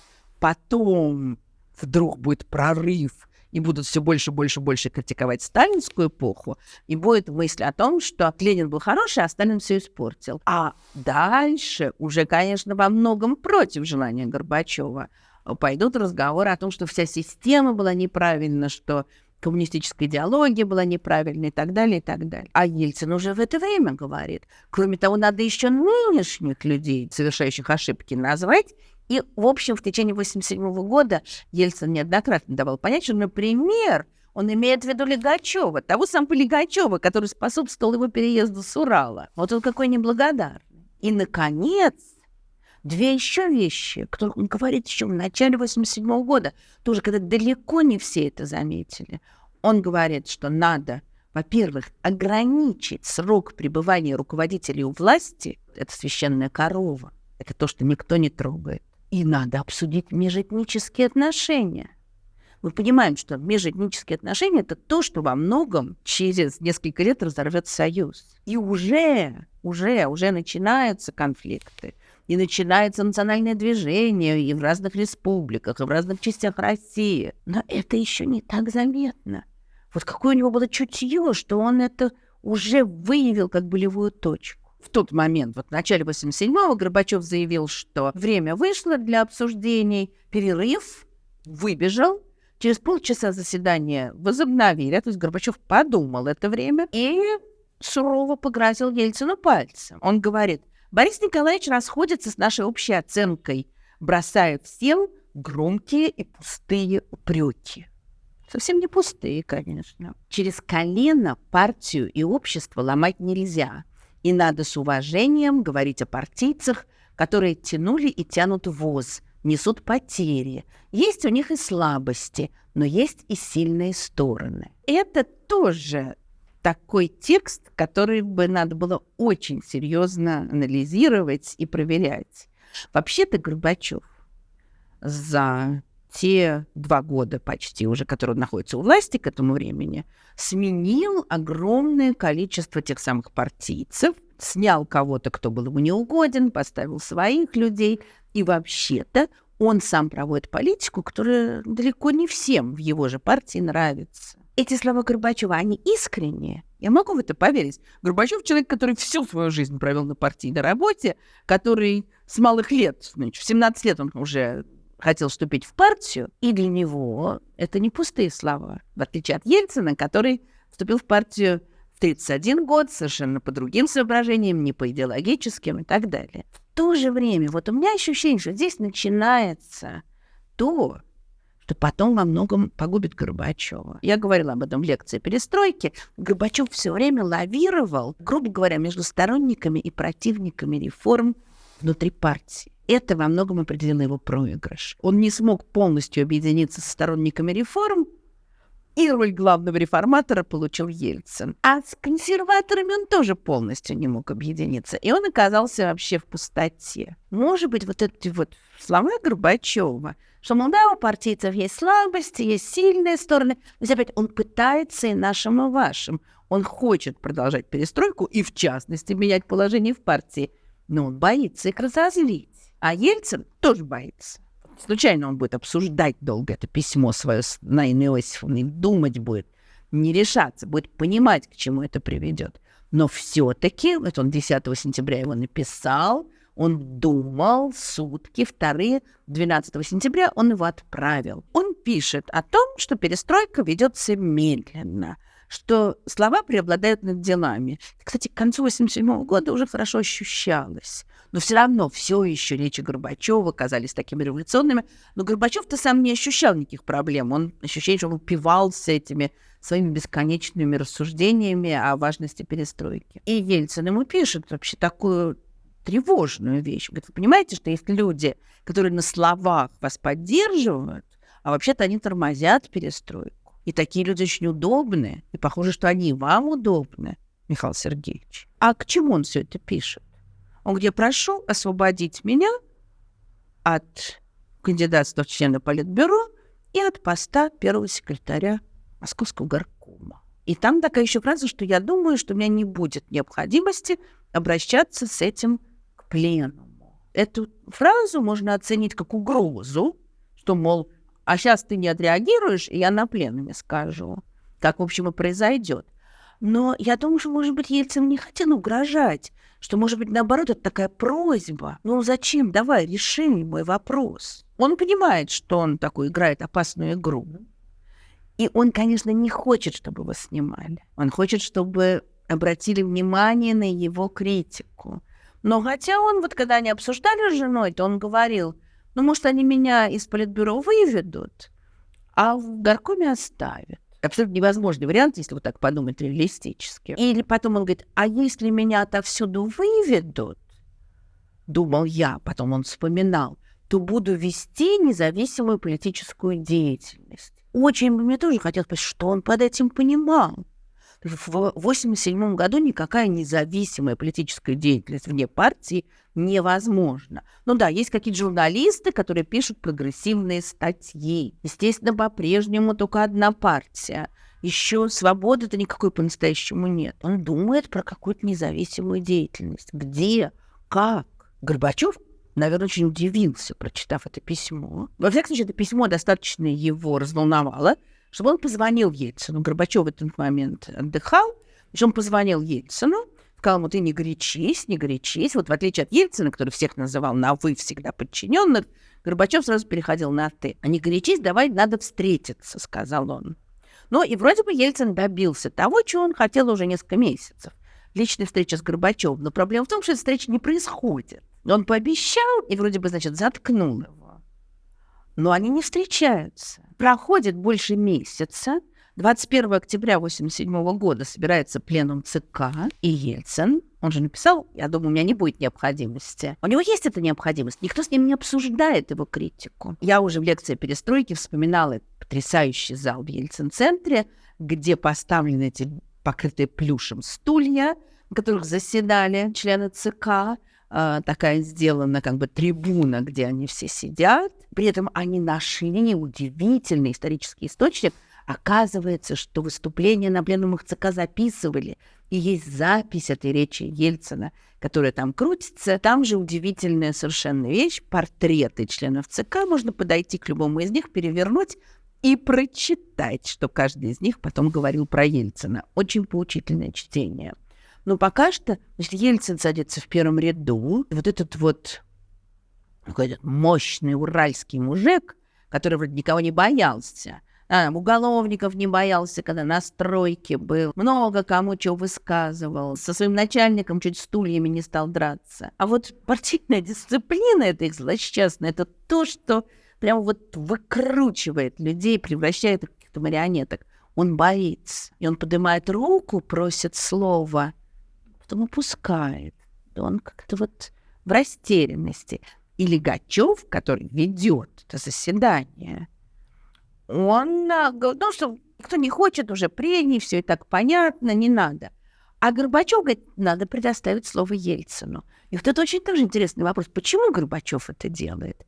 Потому что он боится Ельцина? Или потому что, наоборот, он хочет взрыва, хочет, чтобы нарыв лопнул, и тогда расправиться с Ельциным? Или, может быть, он действительно хочет, чтобы эти слова прозвучали? И он выходит.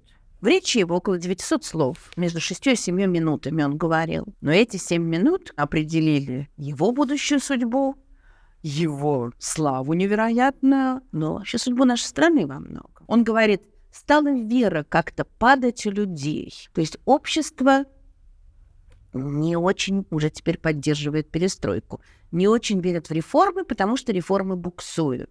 И это, конечно, правильно он говорит, но при этом тоже очень интересно, что он опять обращает внимание на народ, на его отношения. Существенная для него тема. Опять нужно демократизировать политическую жизнь. Нужно отказаться от излишнего превознесения товарища Горбачева. Такие слова никто тоже не любит слышать. А дальше он говорит, что вот в связи со всеми этими негативными обстоятельствами я прошу вывести меня из состава Политбюро. Ну, из состава Политбюро. А как быть с его руководством Московским горкомом? И тут он очень произносит тоже крамольную фразу. Он говорит, что а вот мое нахождение на посту первого секретаря горкома, наверное, должен решать не только Центральный комитет, но и Московский горком. Какие-то бюрократические мелочи. Но это тоже для 1987 года это невозможная вещь. У них есть эта их чертова партийная дисциплина, этот демократический централизм, подчинение меньшинства большинству, что на деле означает подчинение воле начальства. Как это горком будет решать?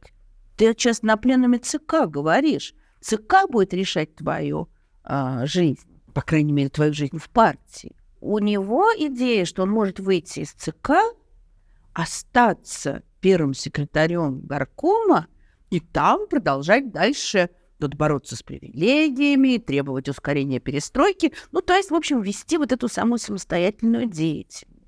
Ох, как это всем не понравилось. Члены ЦК, которые привыкли только вот аплодировать, они стали свистеть и возмущенно кричать. Он сел, как он потом писал, что сердце буквально хотело вырваться из груди.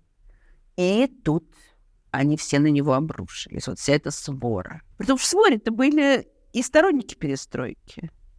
Но речь уже не о перестройке, речь о власти. Горбачев, ну, как потом и Ельцин, Горбачев понимает, для того, чтобы он проводил реформы, он должен сохранить свою власть. А этот, вроде бы он за реформы, но он говорит-то не по правилам. А Горбачев говорит, может, речь идет об отделении Московской партийной организации? А это вот то, чего они еще с 20-х годов боятся всегда. фракционность, там идешь против линии партии. Получается вроде желание побороться с ЦК. Это вот желание побороться с ЦК, это тоже... Они же все историю партии изучали подробно. Это воспоминания о том времени, когда любого, кто против политики Сталина выступал, клеймили оппозиционером. Известно, что потом было с этими оппозиционерами. Сейчас, конечно, не такое времечко, но все равно. И дальше, в течение 4 часов они мордуют Ельцина. Ну, кто-то пытается как-то так потише сказать, может быть, помягче, кто-то грубее. Ну, в общем, они все его... уничтожают просто. Во время этих 4 часов объявили перерыв. Все пошли на перерыв. Ельцин сидит, к нему ни один человек не подходит. При том, что там есть люди, которых он знает много лет. Вот это вот какая-то свора собачья. Конечно, удивительно то, что, опять же, Ельцин — человек мощный, человек сильный. Он гордился всегда своими лидерскими качествами и потом будет гордиться. А тут он выходит и начинает каяться. Вот тоже меня интересует, почему? Потому что он так испугался? Ну, а в конце концов, что они могут ему сделать? Он же уже обсуждал, что он поедет на север, будет там прорабом. Ну, конечно, страшно, когда на тебя столько народу налетает. Но это тоже не сталинское время, он тоже это понимает. Это партийная дисциплина? Или какая-то хитрость с его стороны и попытка что-то смягчить? Зачем тогда ты все это делал? Но, во всяком случае, он выходит и начинает каяться. Он знает, что это то, чего от него ждут. Вообще вот, казалось бы, выйди, хлопни дверью. Нет. Говорит, это суровая школа для меня на всю жизнь. Это точно, он это все запомнит. То, что я подвел ЦК и Московскую городскую организацию, выступив сегодня, это была ошибка. Вот вообще, чем он их подвел? Но при этом он все равно просит его освободить, вывести его из политбюро. Самые такие прогрессивные люди в ЦК заморались в этот день. Александр Николаевич Яковлев, архитектор перестройки, говорит, Борис Николаевич, на мой взгляд, перепутал большое дело, которое творится в стране, с мелкими своими обидами и капризами. Это упоение псевдореволюционной фразой, упоение собственной личностью. Почему? Шеварднадзе, в какой-то степени сейчас это предательство перед партией. Ну, не буду стиль комментировать. Почему это предательство? Горбачев говорит, а ты зачем вообще навязал такую дискуссию? И Ельцин очень интересно отвечает, говорит, выплеснулось. Конечно, опять же, по их правилам, он должен принять эту критику. Как они там все всегда голосовали за собственное исключение из партии, если исключали. И он говорит, кроме некоторых выражений, я с оценкой согласен. Вот я, значит, подвел ЦК и Московскую организацию. Теперь он уже просит, чтобы его и вывели из политбюро, и сняли с поста первого секретаря. Но нет, братец, так легко тебе отделаться не удастся. Ситуация зависает на какое-то время. И вот не исключено, что эти дни конца октября, начала ноября, что, может быть, они могли бы как-то договориться. Наверное, все равно бы, конечно, уже Горбачев и Ельцин не стали бы друзьями. Они к этому моменту уже не любят друг друга. Но нашли бы какой-то компромисс. Скажем, оставили бы его на посту первого секретаря. Как-то бы договорились, и, может быть, дальше не было бы этого жесткого противостояния. Ельцин уже потом в 2000-е годы говорил, что вся история могла бы пойти по-другому. То есть он понимал, что он мог бы сам продолжать работать вместе с Горбачевым. Не знаю, насколько это было бы возможно. Собирается бюро горкома, которые, конечно, осуждают его, как и полагается, но при этом они просят, чтобы его оставили на посту первого секретаря. Но маховик уже начал раскручиваться. Тоже мне интересно, насколько Горбачев это понимал. Думаю, что не понимал. Слухи-то просачиваются. Просачиваются слухи, что есть человек, который вот выступил, который что-то сказал за правду. Таких всегда любят. Как мы знаем, уже сразу после окончания пленума эта речь Ельцина стала ходить в письменном виде. В том же Ельцин-центре 16 вариантов разных этой речи есть. То есть люди сами придумывали, сами дописывали что-то. Он же борец за правду, значит, он и про это сказал, и про это. И он, конечно, и Раису Максимовну обругал. Бедная Раиса Максимовна, все, значит, считали ее главной проблемой. И вот про то, и про то. И начинает расти слава Ельцина. Ну, даже он, я думаю, пока этого не очень понимает. Потому что Ельцин, ну вот это как раз одно из проявлений вот этих вот таких циклов его настроений. Он, конечно, собрал все свои силы для того, чтобы выступить на пленуме, и после этого у него упадок. Ну, может, он ждал, конечно, что его хоть кто-то поддержит. Но дальше вообще страшные совершенно разворачиваются вещи. Когда 9 ноября, прошло чуть меньше 3 недель, и непонятно, как все будет дальше, и он у себя в кабинете на работе распорол себе грудь канцелярскими ножницами. Писали потом, что это был несчастный случай, ну что это за несчастный случай такой, или что это симуляция самоубийства. Но вообще получается, что он, конечно, по-дурацки, пытался покончить с собой. Он попадает в больницу в ужасающем состоянии. Не только из-за того, что он пырнулся ножницами. Ельцин, надо сказать, очень много вообще в своей жизни болел. Много было разных болячек. В частности, со студенческих лет у него было надорвано сердце после ангины плохой, незалеченной. И только это его мощное уральское здоровье как-то ему давало возможность действовать так активно. Ну, плюс спорт. Но он в ужасном состоянии, и ясно, что еще и сердце у него отказывает. И через 2 дня, вот это 9 ноября он попал в больницу, 11-го от него требуют, чтобы он явился на пленум Московского комитета партии. Для меня это квинтэссенция их партийной жизни. При том, что это 87-й год. Да, такой вегетарианский уже. Человек лежит в больнице после попытки самоубийства. Его вытаскивают, ему там вкалывают лекарства, он еле идет. И он должен сидеть, и он должен слушать, как все выступающие, ну или почти все, опять его клеймят. И в горкоме тоже, естественно, от него отворачиваются, его предают, его осуждают. Ну, кто-то, может быть, там помягче говорит. А потом он должен опять каяться. А потом его снимают. Ну, новый первый секретарь говорит, эпоха Ельцина кончилась.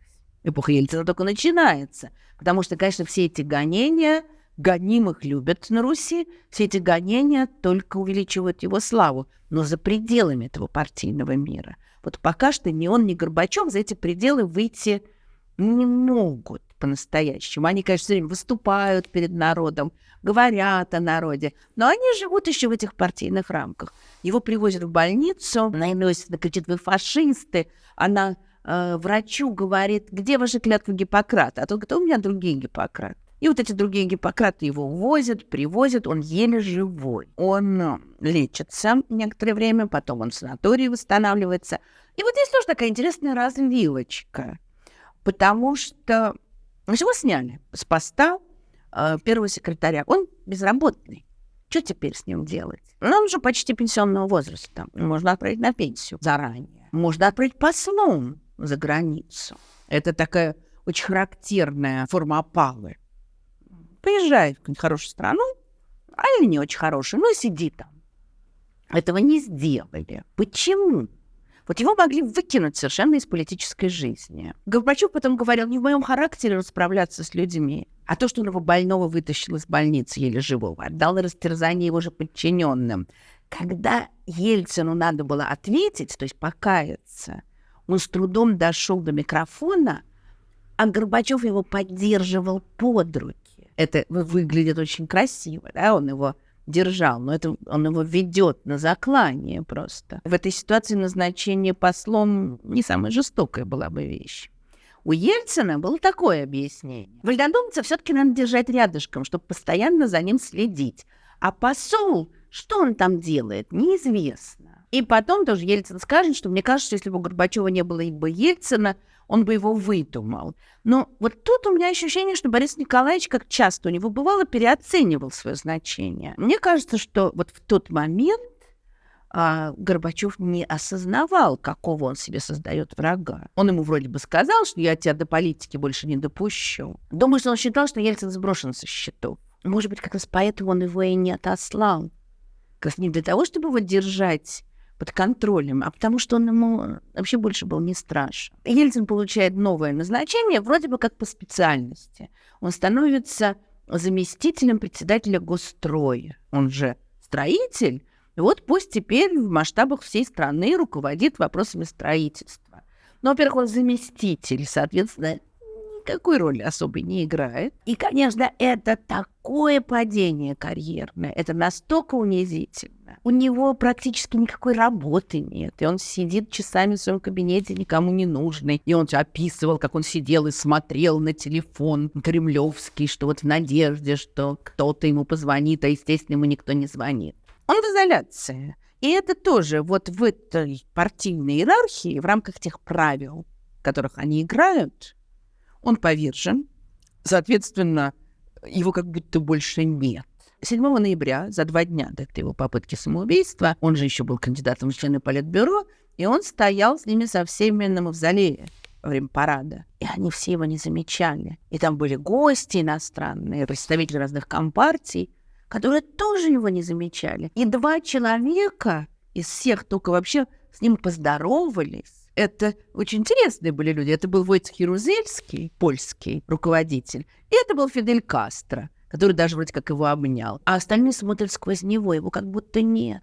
А теперь, после всех этих поруганий, он сидит у себя в гастрое, он никто. Но на самом деле, вот когда в 91 году Ельцин будет выдвигаться на пост президента России и станет президентом, то один из людей, организовавших его избирательную кампанию, скажет очень тонкую фразу. На самом деле, эта кампания началась в 1987 году. И, конечно, в 1987 году он уже народный герой. Он получает сотни писем, к нему в гастрой приходят, его на улице останавливают. Он всегда любил еще со свердловских времен рано встать и идти пешком на работу. И вот к нему подходят, его благодарят, его просят о чем-то. И из Свердловска ему идут просто мешки писем. Но якобы на почтах Свердловска висела надпись, что письма в гастрой на имя товарища Ельцина не принимаются. Не знаю, правда это или нет, но во все могу поверить. Но он вот такой вот повергнутый заступник. Это совершенно мифологическая фигура. На этом, скажем, возникали все самозванцы. Слово «самозванец» совершенно не должно звучать осуждающе. Там какой-нибудь Гришка Отрепьев вообще был бы замечательным правителем. Почему его так все принимали? Заступник пришел. Отсутствующий где-то, кем-то преследуемый человек, который всем нам поможет. И так начинает формироваться вот это обожание Ельцина. И я это помню очень хорошо, потому что я через него прошла, и мои друзья, и тысячи людей. Если его выгнали начальники, он нам поможет. А времена меняются. Это 88-й год уже. Ситуация обостряется в стране. И, в частности, обостряется ровно вот те болевые точки, про которые он говорил еще год назад. Требования все больше и больше демократизации. Требования уже политических перемен, а не только экономических. Резкое обострение межнациональных отношений в самых разных частях Советского Союза. Обострение борьбы между сторонниками реформ и противниками. 88 год, весна, когда будет опубликовано это пресловутое письмо Нины Андреевой «Не могу поступиться принципами». И только через 3 недели ей будет дана отповедь Александром Николаевичем Яковлевым. Ну, про это тоже в лекции о перестройке речь шла. То есть борьба, условно говоря, консерваторов и реформаторов внутри партии идет, а еще появляется множество новых сил за пределами партии. Но пока... Вот, очевидно, и Ельцину, и Горбачеву кажется, что главное здесь вот все-таки по-прежнему партийная борьба. Ельцин понимает, что у него есть поддержка. Лето 88 года, 19-я партийная конференция. Забытые давно формы этих партконференций, Горбачев вроде бы как партийную демократию возрождает, то есть делает то, чего хотел Ельцин. Конференция должна проходить в преддверии будущего партийного съезда. Должны быть намечены основные идеи. И Горбачев представляет себе эту конференцию как еще одну возможность получить некую лицензию, скажем, на проведение реформ, получить поддержку от представителей партии. И он ее получит, кстати говоря, хотя там же на этой конференции он увидит, как много людей против реформ. Очень часто тех, кто выступал в поддержку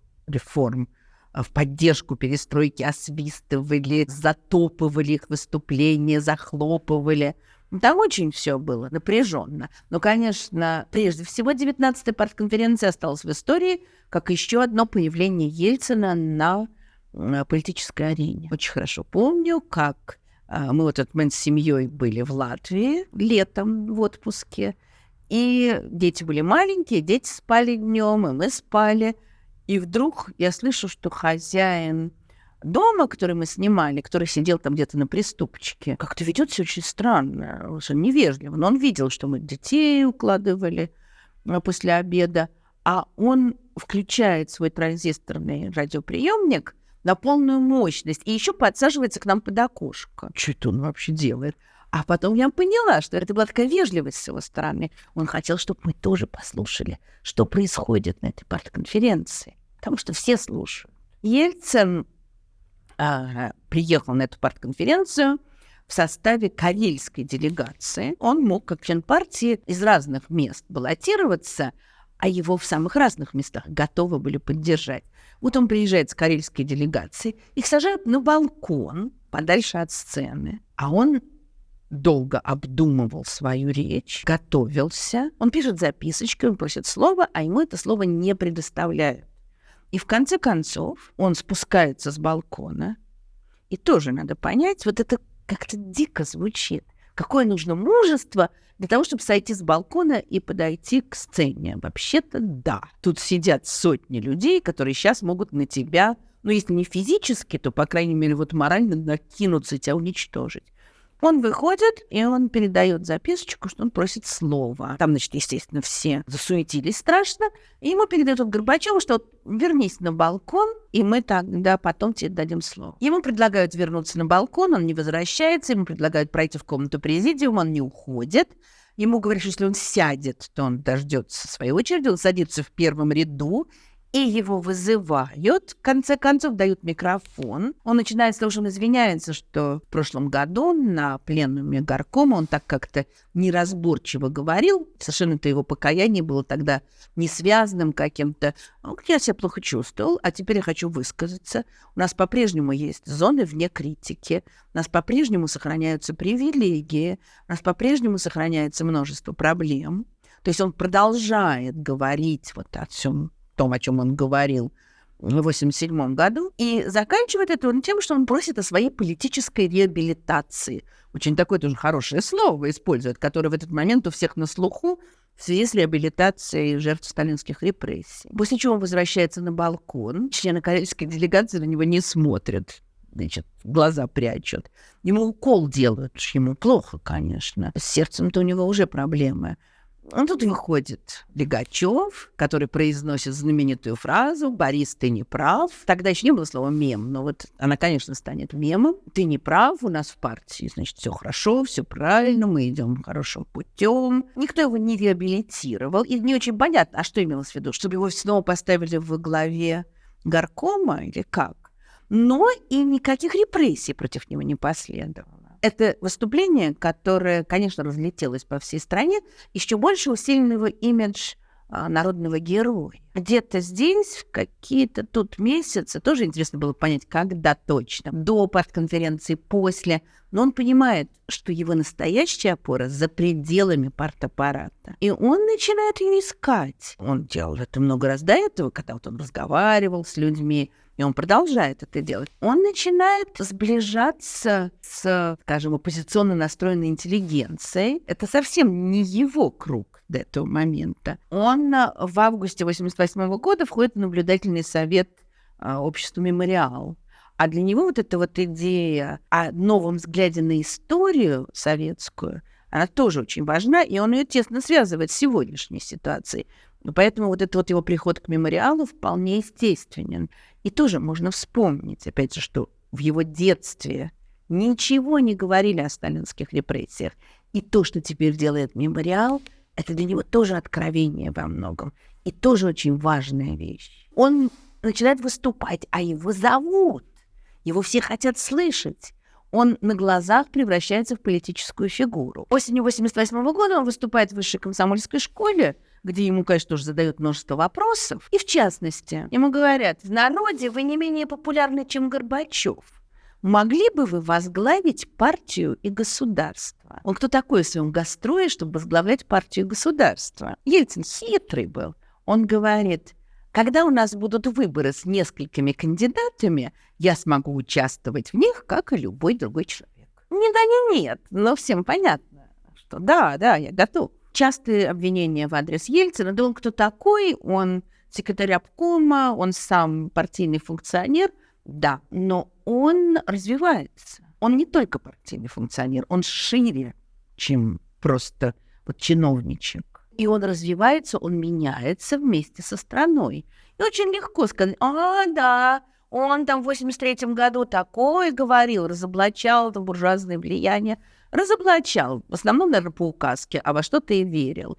А теперь он меняется. Он уже в конце 88-го года говорит жене, что вообще-то нам нужна многопартийная система. То, что еще совсем не каждому ясно в стране. Формально он член партии, он подчиняется партийной дисциплине, вот он как каялся, но начинается изменение.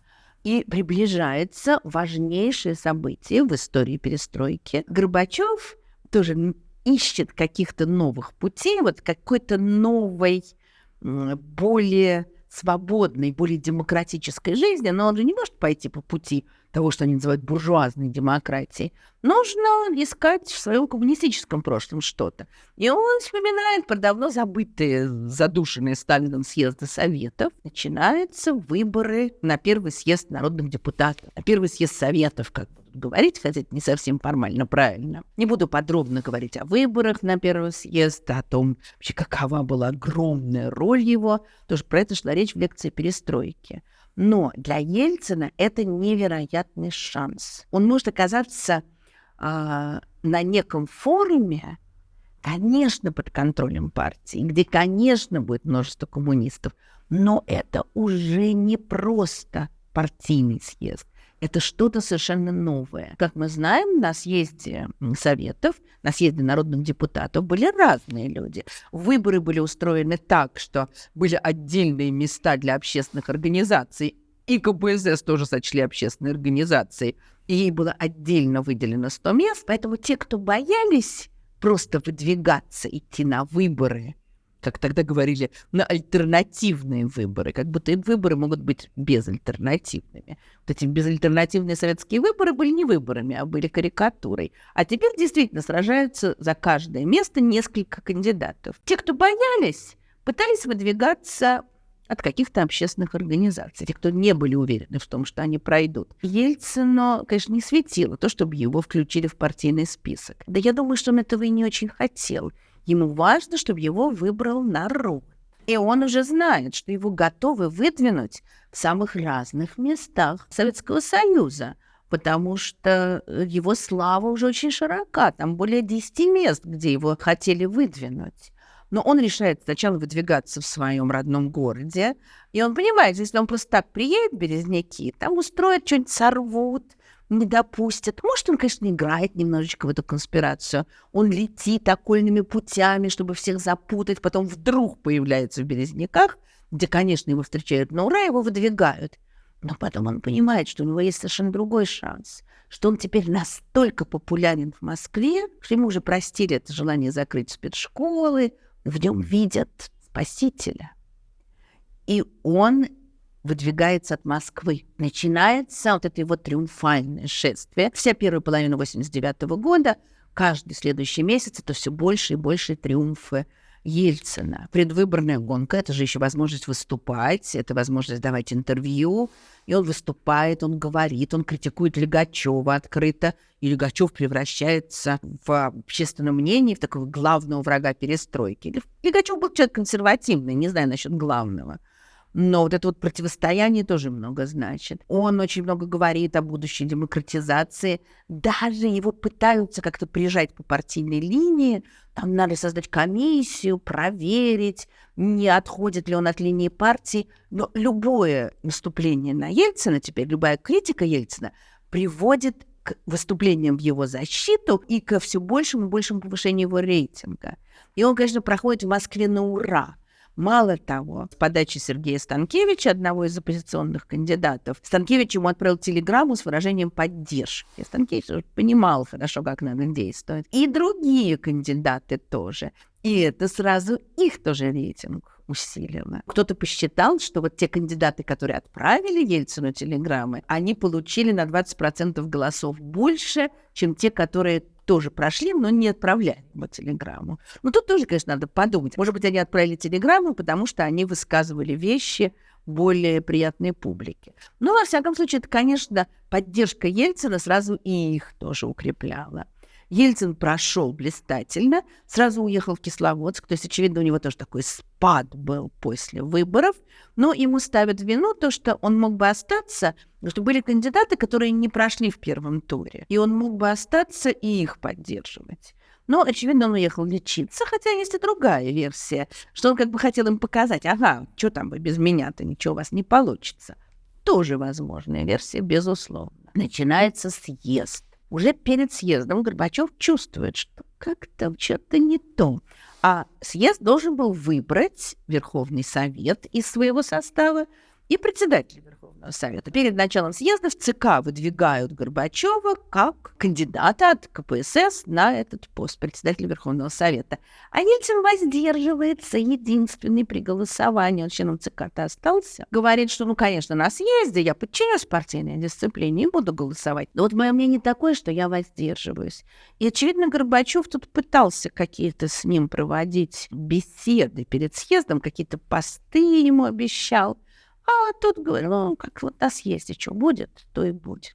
Первый съезд народных депутатов – это слишком огромное событие, чтобы сейчас говорить о нем подробно. Но с точки зрения биографии Ельцина, конечно, очень важно то, что здесь он тоже ощущает поддержку за пределами партии. Происходят выборы в Верховный Совет, и, в частности, происходят выборы в Совет национальностей, где разные республики имеют разное количество мест. РСФСР имеет 11 мест. На эти места выдвигается 12 человек. 11 из них проходят, а тот, кто набрал меньше всех голосов, соответственно, остается за бортом. Это Ельцин, который не прошел. Все. Вот здесь тоже такой интересный момент. То есть не прошел бы он Верховный Совет, как бы все развивалось дальше. Тут тоже есть версия, что это вообще все Горбачев, может быть, даже придумал. Но основная версия, что это была все инициатива Гаврила Харитоновича Попова, знаменитого экономиста, который поговорил с одним из прошедших Верховный Совет, с омским юристом Алексеем Казанником. И Казанник отказался от своего места. Соответственно, освободилось место для следующего по списку, для Ельцина. Таким образом, Ельцин прошел Верховный Совет. Надо сказать, что Казанник получил 100 тысяч телеграмм с благодарностями. Насколько это было важно для людей. Потом Ельцин уже, когда станет президентом, сделает его генеральным прокурором. Потом он потребует от него, чтобы он отменил амнистию членам ГКЧП. Казанник откажется, и Ельцин его снимет. Но это будет потом. Пока что вот такая удивительная история. Ельцин тут же на съезде говорит, что надо каждый год проводить референдум о доверии к руководству страны, а Кремлевскую больницу сделать центром матери и ребенка. Ну, тоже, в общем, не слишком реалистический, главное, не слишком меняющий устои и требования. Но на первом съезде каждый говорил о наболевшем, а уж каждое слово Ельцина теперь ловила вся страна. Он проходит Верховный Совет, он становится председателем комитета по строительству, он даже не стал выдвигаться на председателя Верховного Совета, естественно, становится Горбачев. Он понял, что есть поддержка новая. Одним из результатов работы первого съезда стало создание межрегиональной депутатской группы. На съезде, как мы знаем, благодаря замечательному высказыванию Юрия Николаевича Афанасьева, очень многое определяло агрессивно молчаливое большинство, разные коммунистические начальники, которые туда прошли, но в то же время было очень активное оппозиционное меньшинство. Оппозиционные депутаты создают межрегиональную депутатскую группу, многопартийности все еще нет.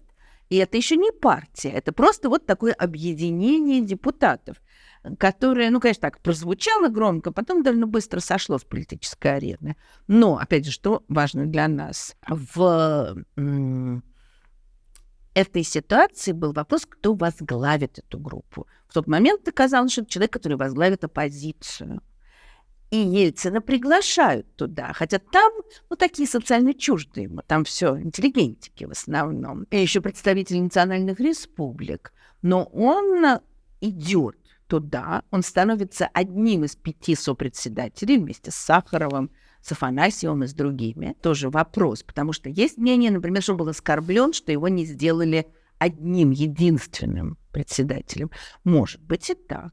С другой стороны, он вступает в контакт с какими-то совершенно новыми для него людьми, с новыми идеями, с экономистами, с учеными, с политиками. И это его обогащает. Ельцин, конечно, умел учиться.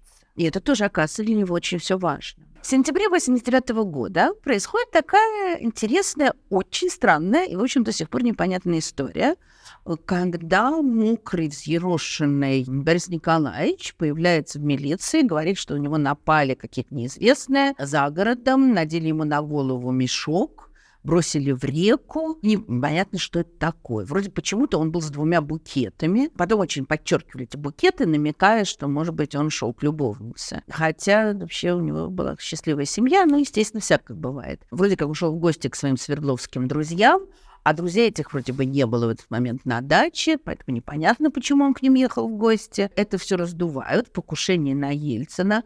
Кто это сделал? Провокация КГБ. Сразу же почему-то Раису Максимовну, опять бедную, начинают обвинять. Нет, это он шел к любовнице, а теперь это муж возмущенный его сбросил. То есть ходят самые невероятные слухи. Дальше не менее странная происходит ситуация, когда это разбирается почему-то вопрос на заседании Верховного Совета. При том, что Ельцин всеми силами просит это не обсуждать. Это все равно обсуждается. И я очень хорошо помню странные впечатления, которые производило это заседание. Ельцин сидел, как-то так наклонившись, и он говорит: у меня нет никаких претензий, я все уже сказал. Нет, давайте мы будем выяснять. А он не хочет этого обсуждать. Опять же, что это было? Это его запугивали? Или действительно у него было какое-то романтическое увлечение? Или все это вообще было спровоцировано? Народное творчество не стоит на месте. Тут же появилось, конечно же, стихотворное описание произошедшего. Вот мост через тихую местную реку, с которого сбросить нельзя человека, поскольку, по данным замера, река под этим мостом чрезвычайно мелка. А это тоже все обсуждали, зачем вы бросали в реку, которая была очень мелкой. А вот и Борис, что с моста сброшен в реку, с которого сбросить нельзя человека, поскольку, по данным замера, река под этим мостом чрезвычайно мелка. А вот и мешок от вьетнамского риса, который, по слухам, надет на Бориса, который был сброшен с моста прямо в реку, с которого сбросить нельзя человека, поскольку, по данным замера, река под этим мостом чрезвычайно мелка. Вот дача, где взяли мешок из-под риса, который, по слухам, надет на Бориса, который был сброшен с моста прямо в реку, с которого сбросить нельзя человека, поскольку, по данным замера, река под этим мостом чрезвычайно мелка. А вот и охрана, что так или иначе, наверное, знает про жителей дачи, куда привезен был мешок из-под риса, который натянут потом на Бориса, который был сброшен с моста прямо в реку, с которого сбросить нельзя человека, поскольку, по данным замера, река под этим мостом чрезвычайно мелка. Дальше начинаются обвинения. А вот и министр, который так странно поверил в нелепые байки охраны и даже измерил тот мост через реку, в которую сбросить нельзя человека, поскольку, по данным замера, река под этим мостом чрезвычайно мелка. Вот шеф, самый главный Большого Совета. Понятно, что это Горбачев, который все знает про то и про это, который все тайны позволил нарушить, когда попросил нас министра заслушать. Министра, который, увы, как ни странно, поверил в нелепые слухи охраны, которая явно винила Бориса, залезшего где-то в мешок из-под риса, который был сброшен с моста прямо в реку, в которую глупо бросать человека, поскольку, по данным замера, река под этим мостом неудобно мелка. А вот и высокий чиновник Егорий, естественно, Легачев имеется в виду, герой криминальных и прочих историй, который превыше законов и прав, который Борису сказал: ты не прав, не любящий шефа Большого Совета, который все знает про то и про это, который все тайны позволил нарушить, когда попросил нас министра заслушать. Министра, который, увы, как ни странно, поверил в нелепые бредни охраны. А что с чьей-то подачи винила Бориса, гулявшего где-то в мешке из-под риса, который был сброшен с моста прямо в реку, в которую глупо бросать человека, поскольку бросают туда, где река богата булыжником и глубока. И, наконец, самое замечательное предположение. А вот и известная дама Раиса, которая шутку сыграла с Борисом, в чем ей помогал пресловутый Егорий, герой криминальных и прочих историй. Они, чтобы выполнить лучше задачу, приехали утром на нужную дачу, с собой прихватили мешок из-под риса, в который потом запихнули Бориса, который затем ими сброшен был в реку, в которую сбросить нельзя человека, поскольку, по данным замера, река под этим мостом чрезвычайно мелка. Отсюда совсем не является странным, что байки министру напела охрана. А он побоялся расследовать это и кинулся к главному шефу совета, который умеет проблему понять и так убежденно все это подать, что шефу не станет никто возражать, а будет лишь фигу в кармане держать. Это вот загадочная история совершенно не снизила рейтинг Ельцина. Он продолжает расти все больше и больше. Наступает 90-й год, наступает совершенно новая пора. В 1990 году стали очень хорошо видны совершенно новые явления в общественной жизни Советского Союза. Они возникли не 1 января 90 года, но они просто накапливались. Во-первых, коммунистическая партия, которую представлял, и Михаил Сергеевич Горбачев, и в какой-то мере Борис Николаевич Ельцин, коммунистическая партия теряет свой авторитет, свое значение. Она теряет его с каждым днем. Идея Горбачева о том, что партия проведет перестройку, поведет за собой страну, она уже мало кого волнует. Горбачев мог еще в 1987 году говорить, что однопартийность – это наше традиционное устройство, оно характерно для России и тому подобные странные вещи, но этого уже очень мало кто хочет. Возникают многочисленные общественные организации, которые не могут называться партиями, но, по сути дела, это уже зародыши новых будущих партий. Однопартийная система была закреплена в Конституции еще в 1977 году, когда была внесена пресловутая 6-я статья, которая говорила о руководящей роли коммунистической партии. Таким образом, предполагалось, что коммунистическая партия практически является частью государственной системы. Вот теперь, в конце 89-го, в начале 90-го, все чаще раздаются требования отменить 6-ю статью, то есть дать возможность создавать другие партии, которые уже де-факто создаются. Это одна вещь. Другая важнейшая черта того времени, которую Ельцин почувствовал еще в начале 1987 года, это нарастание межнациональных конфликтов, противоречий и национальных движений практически во всех республиках, и не только в республиках, в самых разных местах Советского Союза. Всюду уже свободы все больше и больше, свободы выражения, свободы слова, собраний. Это как бы явочным порядком все завоевывается. И везде возникает где-то Народный фронт, где-то Национальный фронт. Под разными названиями возникают национальные движения, которые могут говорить об автономии, о больших правах республики, могут уже говорить и об отделении республики, и о выходе из Союза. Это зависит от конкретных республик. Эти две тенденции, они, конечно, невероятно важны, невероятно актуальны для понимания Ельцина 90-го года. Он вообще-то, еще будучи Свердловским секретарем, он там составлял вроде бы какие-то проекты, где говорилось о том, что надо усилить федеративность в Советском Союзе и, в частности, увеличить права России внутри Советского Союза. Вот это очень такой тоже интересный ход, потому что и тогда было модно, и сейчас обвинять Россию в имперстве, в подавлении других народов. Народы вообще-то все подавлялись большевиками, коммунистами, и русский народ тоже. Другое дело, что вот эта вот песня прекрасная, которую пела пропаганда в течение многих лет, десятилетий, о том, какую замечательную федерацию придумал Владимир Ильич Ленин в пику Сталину нехорошему.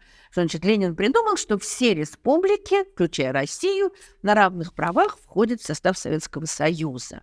Но в реальности российских очень многих и государственных, и партийных организаций вообще не существовало. Или они существовали, но не имели никакого значения. Они практически сливались с союзными. Отсюда вот это ощущение, что не коммунисты правят, а русские правят, что, конечно, совершенно неправильно. В 90-м году, когда уже разные республики Союза хотят себе все больших и больших прав, то у все большего количества людей возникает вопрос, а у России почему не может быть прав? И начинается такой странный процесс отделения России от Советского Союза. То, что, конечно, Горбачев в страшном сне не мог себе представить, но думаю, что Ельцин довольно долго не мог себе представить.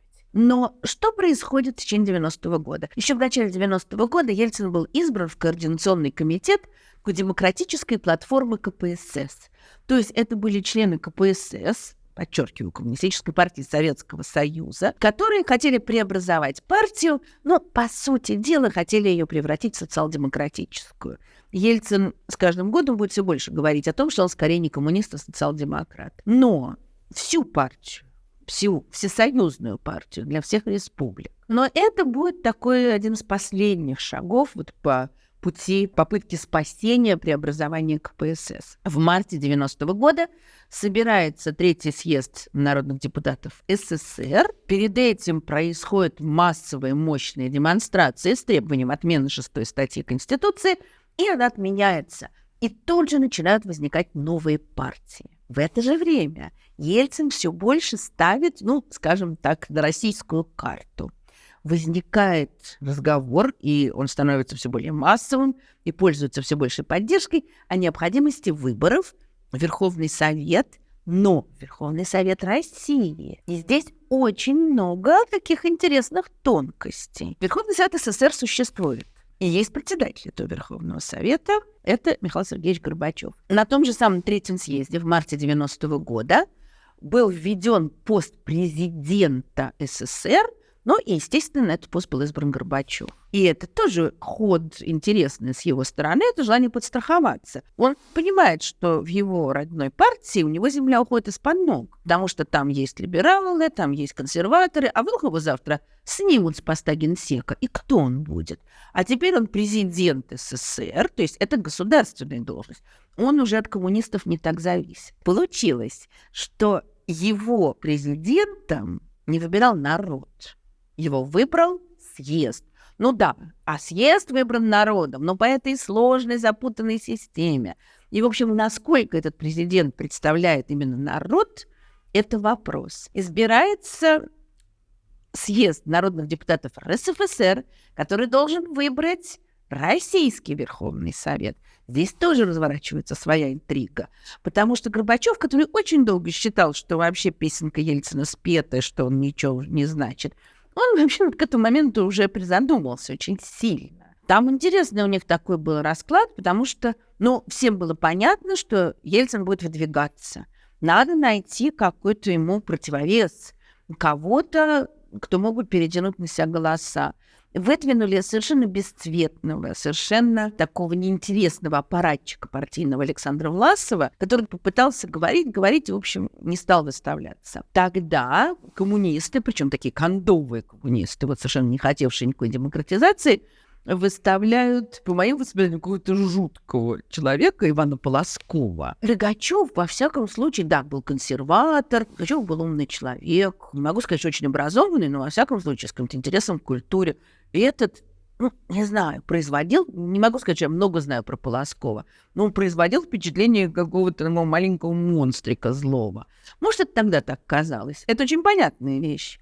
Ельцин – это символ реформ, а мы ему противопоставим человека, который против любых изменений. И они баллотируются оба на пост председателя Верховного Совета. Ельцин получает чуть-чуть больше голосов, но недостаточно. Для того, чтобы пройти, он должен был получить 50% голосов плюс 1 голос, как минимум. Не набирает ни один. Второй тур, и, значит, там борьба, там агитация, много чего интересного происходит. Все сидят у телевизоров, тогда что все еще показывалось беспрерывно, значит, смотрят, ждут. Неужели Россия будет управлять Полосков? Ельцин получает немножко больше голосов, все равно не получает большинства. Третий тур вылез снова этот Александр Власов. Зачем-то стал путаться под ногами, что непонятно зачем. Только таким образом раздробились антиельцинские силы, и Ельцин получает 50%, плюс 1 голос и еще 4 голоса. И таким образом он проходит. И он становится председателем Верховного Совета России. И начинают формироваться российские органы, правительство, Верховный Совет. Возникает программа «Вести», которая тогда была таким проявлением невероятного либерализма, что это российская программа в пику коммунистическому советскому телевидению. И много всего другого. Россия начинает двигаться по пути, по тому же пути, в общем, по которому идут другие республики. 12 июня 90-го года принимается Декларация о суверенитете России. В этот момент все республики раньше или позже принимали такие декларации. Ну, то есть это как бы сообщение о том, что они собираются выходить из Союза когда-то, или, во всяком случае, что они считают свою государственность суверенной, то есть никому не подчиняющейся.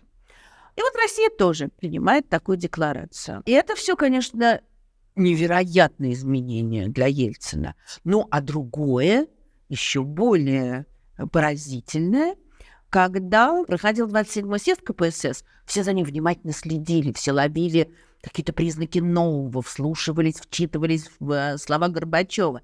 Летом 90-го проходит 28-й съезд, да его не замечает почти никто. Никому уже эта коммунистическая партия не нужна, создается уже новая партия. На 28-м съезде Ельцин совершает, конечно, исторический поступок, невероятно важный для него. Он выходит из партии. Он сначала предложил назвать партию партией демократического социализма, союзом демократических сил, ну, то есть тоже начать преобразование.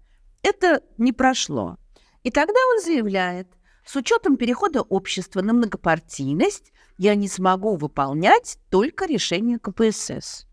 Ну, он же председатель Верховного Совета, он не хочет подчиняться партийной дисциплине. Это потрясающая фотография, когда фотограф подхватил, сумел запечатлеть этот момент, когда Ельцин идет по проходу Кремлевского дворца съездов, выйдя из партии. Это уже не тот проход, как нам во время 19-й партийной конференции. Я думаю, что он все равно испытывает невероятное напряжение, но он уверен в себе. Перед ним открываются какие-то совершенно новые рубежи. Виктор Шендерович в своем некрологе Ельцину, который я уже цитировала, пишет: «Отдельным, несмываемым кадром в памяти этот седой человек, идущий по проходу Кремлевского дворца съездов, чтобы положить партбилет и выйти, закрыв дверь за эпохой». И Ельцин ведет себя теперь как правитель России. Он, конечно, не является еще полноценным правителем, но он все делает для того, чтобы свое положение превратить именно в положение правителя. Он совершает триумфальную поездку по стране, где его встречают толпы, ликующие, аплодирующие или просто любопытствующие, жаждущие на него посмотреть. В городе Стерлитамаке он выступает перед приглашенной какой-то элитой, а снаружи стоят люди, которые хотят его услышать, и громкоговоритель, через который должна передаваться его речь. А громкоговорители не работают. Когда Ельцину об этом сообщают, он открывает окно, вылезает на козырек, ему приносят микрофон, и он оттуда говорит с людьми. Идея, что он с народом прямо поверх всех политиков, это для него очень важно. В это же время он ездит по России, где вообще-то тоже бурлят страсти. И есть места, Татарстан, Башкирия, многие другие, где тоже говорят об отделении, где тоже говорят о своих правах. Но вот здесь дважды, в Казани и в Уфе, с некоторыми вариациями, он произнесет свою знаменитую фразу: «Берите суверенитета столько, сколько сможете проглотить». В разных местах, не только в национальных республиках или областях, а вообще-то такой советский вариант федерализма исходил из того, что да, вот есть какие-то национальные образования, там у них какие-то свои особые права, скажем, язык свой они могут использовать. А в целом-то, конечно, все подчинялись центру. А Ельцин, вот его на Сахалине спрашивают, когда нам власти помогут прекратить загрязнение реки нефтью. А он говорит: а мы не должны помогать. Мы должны сделать так, чтобы вы сами решали свои вопросы. Вот эту мысль он высказывает в самых разных частях России. В это же время он начинает думать об экономике России. В течение многих месяцев 90-го года идет работа над программой «500 дней», над программой реформ, которая у нас связывается прежде всего с именем Григория Явлинского. Но в этот момент Ельцин говорит, что в России будет разрабатываться эта программа, а Горбачеву ничего не остается, как пойти с ним на переговоры. Потому что, а как в России, а Союз? Значит, делаются попытки к разработке вместе каких-то реформ. Они провалятся. Но это интересно, что Ельцин уже диктует Горбачеву, как они будут поступать. Он встречается с Кравчуком, главой Украины. Они уже обсуждают вопросы отношений России и Украины. Они заключают договоры. Кстати, он, конечно же, говорит, что Россия признает нерушимость границ Украины. В тот момент, конечно, главное, это вот прежде всего то, что две республики, входящие в СССР, А они как-то вот договариваются между собой, а СССР вроде бы уже и ни при чем. 90-й год, кризис в стране нарастает. С одной стороны, совершенно экономический развал. Я не буду вдаваться в подробности, отсылаю всех к лекции о перестройке. С другой стороны, все больше усиление национальных движений. И 91 год начинается с нескольких попыток таких странных задавить национальные выступления, когда проливается кровь в Вильнюсе и в Риге. И в отличие от Горбачева, который вроде бы как дистанцировался от этого, и он как бы ни при чем, хотя понятно, что как он может быть ни при чем, когда это ОМОНовцы стреляли, а кто приказ отдавал, так вопрос остался. А Ельцин выражает осуждение. Он обращается к русским солдатам, которые служат в других республиках, но прежде всего, конечно, речь идет о Литве, Латвии, Эстонии, и призывает их не совершать неправильных шагов. Горбачев, как мы знаем, в это время бешено борется за сохранение Союза. И вот тоже все как-то по-разному все могло бы складываться. Очередной раз убеждаюсь, что историю имеет сослагательное наклонение, потому что здесь были самые разные варианты. Горбачев бешено борется за сохранение Союза, но он понимает, что Союз не может сохраняться в прежнем виде, и поэтому по его указанию начинается разработка нового договора, который должен был создать совершенно новую федерацию, где республики обладали бы куда большими правами. Это шанс Горбачева, но это во многом и шанс Советского Союза был. И как вот мне сегодня кажется, что вообще был этот шанс, но не получилось.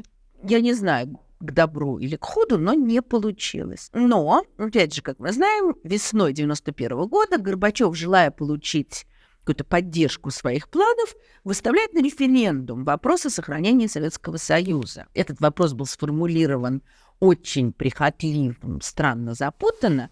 То есть вопрос был, хотите ли вы обновленного Советского Союза, демократического? То есть если ты голосуешь против, то вроде бы ты не хочешь обновлений. Но, во всяком случае, большинство проголосовало «за». И это дало возможность Горбачеву, опираясь на это, вот, разрабатывать новый федеративный договор.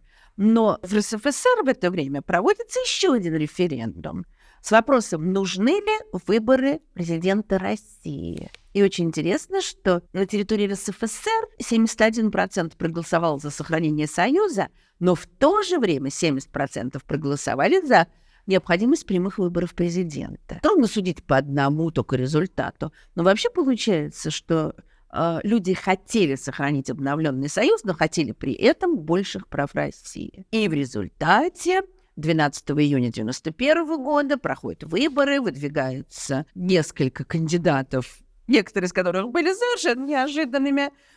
Скажем, в этот момент как-то по-настоящему привлекся к себе внимание некто Владимир Вольфович Жириновский, который тоже выдвигался, другие. И Ельцин побеждает. Не так оглушительно, скажем, как он победил на выборах на первый съезд народных депутатов. Он получает около 59%. Но, во всяком случае, это такая большая победа. И Россия в июне 1991 года получает президента. Ох, как тесно было Горбачеву и Ельцину в Москве и в Кремле.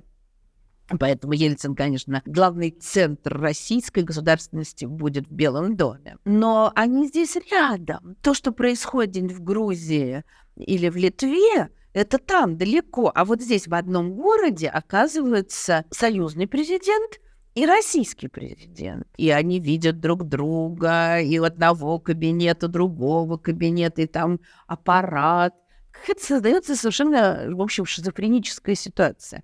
Но в тот момент, это, конечно, все отмечают, но это накаленное лето 91 года, когда вот в воздухе носится ожидание того, что что-то произойдет, здесь есть другие вещи, более страшные и привлекающие больше внимания, чем просто соперничество двух президентов.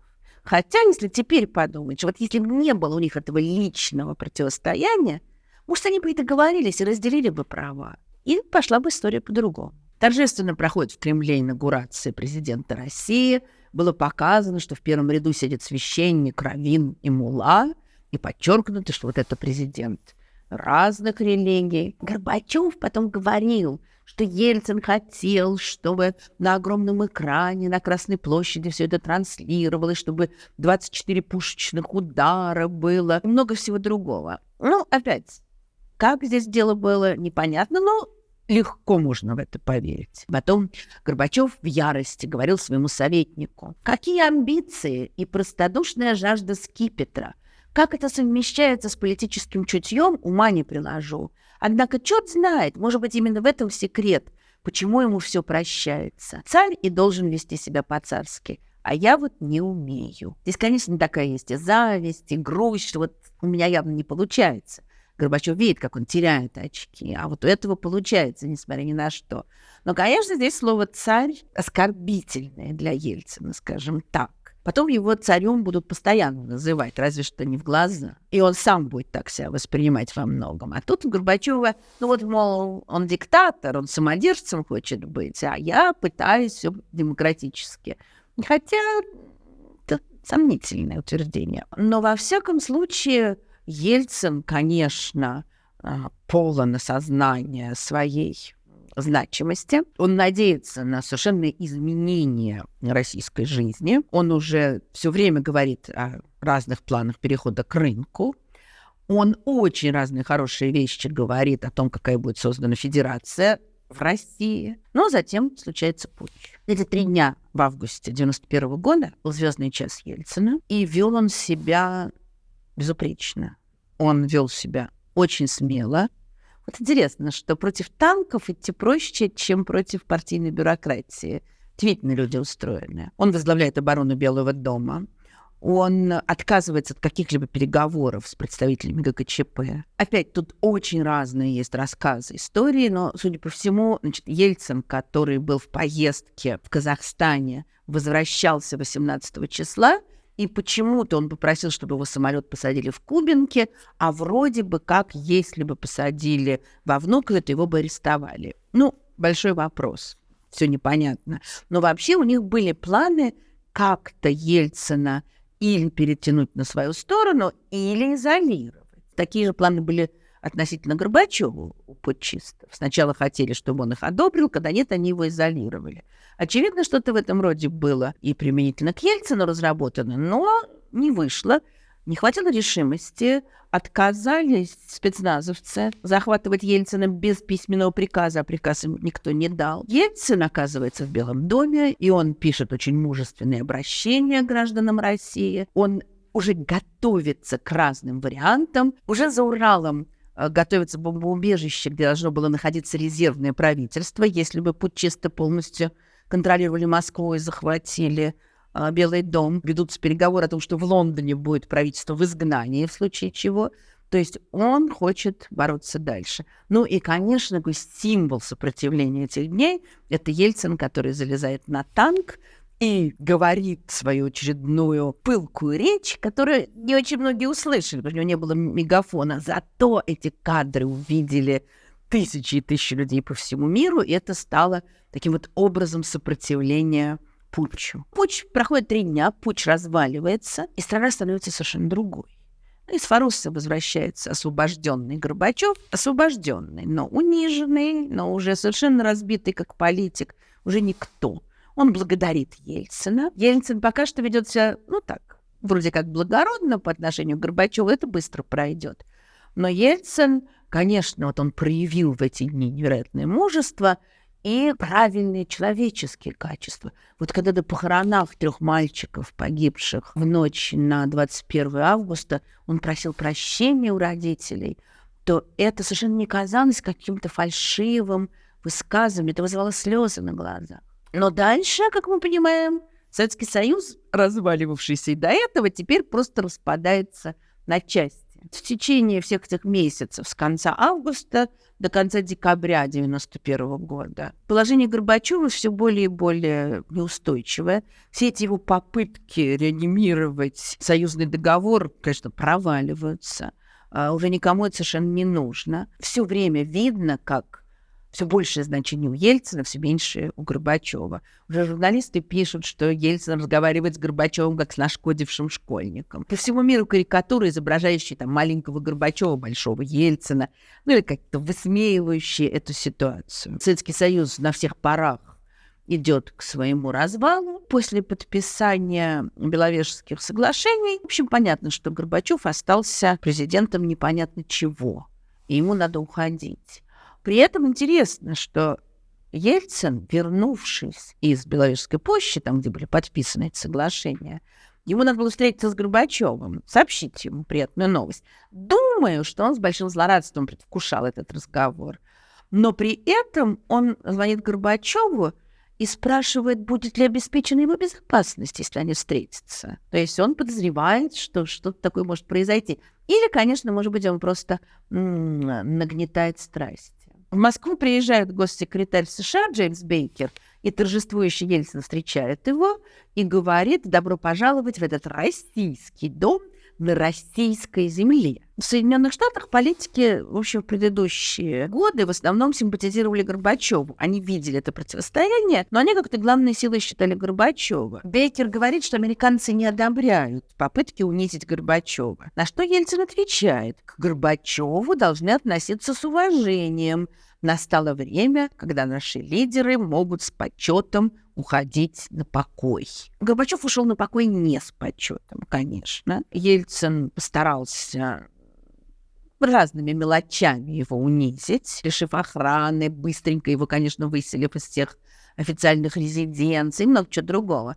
Я хорошо помню, как мой восторг перед Ельциным первую такую трещинку получил, когда вот где-то здесь в конце декабря была пресс-конференция, и он тоже объяснял, что с Горбачевым все в порядке, у него пенсия будет. Какую-то он большую сумму назвал, так сказал, да, больше, чем обычных людей. Не там что-то вроде как, я цитирую по памяти, там достаточно. И так злорадно улыбнулся. Конечно, для него, с одной стороны, понятно, он пережил такие унижения в 87-88 годах. Он, конечно, теперь хотел за них рассчитаться и получил эту возможность. Но неприятно. И вот это был такой первый мостик для перехода от сияющего рыцаря оппозиции к президенту. А это совершенно другая роль. Вот здесь вот мне ужасно интересно было бы понять, как развивалось его мышление, как он себя осознавал, как он все это осмыслял и переживал. В январе 1985 года он был первым секретарем Свердловского обкома. Прошло 6 лет. Он президент огромной страны. Вот как он это все себе объяснял. С одной стороны, наверное, просто ликовал, добился своего, победил, стал национальным героем, не уступил путчистам. Ему было из-за чего ликовать. Значит, свел счеты с Горбачевым. В 1992 году он приедет в США уже не первый раз, но первый раз как представитель России. Его теперь совсем по-другому встречают. До этого там бывали унизительные моментики. И он обращается с просьбой. Он хочет, чтобы культурную программу ему устроили так, чтобы он посетил какое-нибудь место, где не был Горбачев. И его повезли в Канзас. Побывал там, где не было Горбачева. Но это все почесывание собственного самолюбия. А дальше-то что делать? И вот он сам потом писал в своих воспоминаниях, что очень быстро радость сменилась сильным мандражом. Но эта ситуация понятна очень многим оппозиционерам. Пока ты находишься в оппозиции и борешься с властью, то есть осуждаешь ее, это одно. А вот попробуй теперь сам. При том, что экономика в руинах, при том, что страна на грани голода, при том, что вообще непонятно, что делать, как выстраивать отношения, атомное оружие, вообще много проблем. Как мы знаем, прежде всего, Ельцин начинает заниматься экономическими реформами, что абсолютно понятно, это была важнейшая задача в тот момент. Я не буду подробно говорить о реформах Гайдара и об общей экономической и политической обстановке, опять же, отсылаю к своей лекции о 90-х годах, где все это подробно рассказывается. Сейчас посмотрим именно на Ельцина. Он понимает необходимость срочных, быстрых действий. Вот это его стихия. Как он в Свердловске ставил задачу, бросался выполнять. Но он бросался выполнять доступными ему тогда средствами. Там звонил в Москву, или договаривался с соседней областью, или там призывал всех идти собирать картошку, или вызывал на ковер, там какого-нибудь директора предприятия его распекал. Это одно. А теперь кого распекать? Как быть? Так как уже некоторое время идут обсуждения разных вариантов дальнейшего развития, он, конечно, более-менее в курсе. Хотя ясно, что он не экономист и разбирается в этом очень плохо. Но он вообще понимает, что переход к рынку неизбежен. Мало того, в предыдущие годы ведь разные разрабатывались программы. И программа союзного центрального правительства, она была более ограниченной, менее рыночной, с большим сохранением государственной власти над экономикой.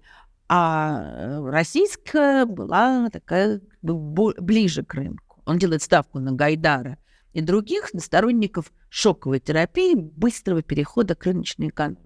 Ельцин сам писал: «Я всегда был склонен к простым решениям. Всегда мне казалось, что разрубить Гордиев узел легче, чем распутывать его годами». Это, конечно, применительно к экономике тут можно спорить, но то, что, конечно, если бы шоковая терапия была проведена быстро, то ситуация была бы тоже другой в России. Это не получилось, но об этом тоже говорили в лекции 90-х. Но сейчас главное то, что Ельцин, человек, который вырос, сформировался в рамках советской экономической системы, он становится защитником системы рыночной. Он сам рассказывал неоднократно, во-первых, о том, как он в какие-то моменты понял, что он вообще-то не коммунист, в таком ленинском смысле слова, не сторонник системы, созданной первыми пятилетками, что он скорее социал-демократ, сторонник пусть большой социальной политики, вмешательства государства, но при этом рыночной экономики. Но другое дело, что те экономисты, на которых он опирался, это была совсем не социал-демократическая модель, то, что они предлагали. Но в такие тонкости тогда никто не вникал. Интересно, что с Ельциным, вот тоже с ним очень много происходило параллельно со всей страной.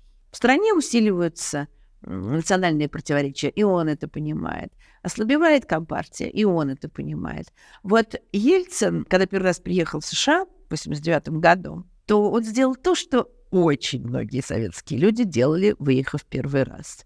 Он попросил показать ему супермаркет. И зашел в супермаркет. И сегодня уже очень трудно понять, что означало для советского человека увидеть вот эти полки, покрытые продуктами. Ну, не только продуктами, но товарами. Я очень хорошо помню, что когда я первый раз оказалась за границей в 90-м году со своими учениками в городе Риме, то мы все занимались тем, что просто забегали в какой-нибудь магазин, смотрели на это, денег ни у кого не было, забегали в магазин, «О!» кричали и выбегали, потому что мы не видели такого никогда.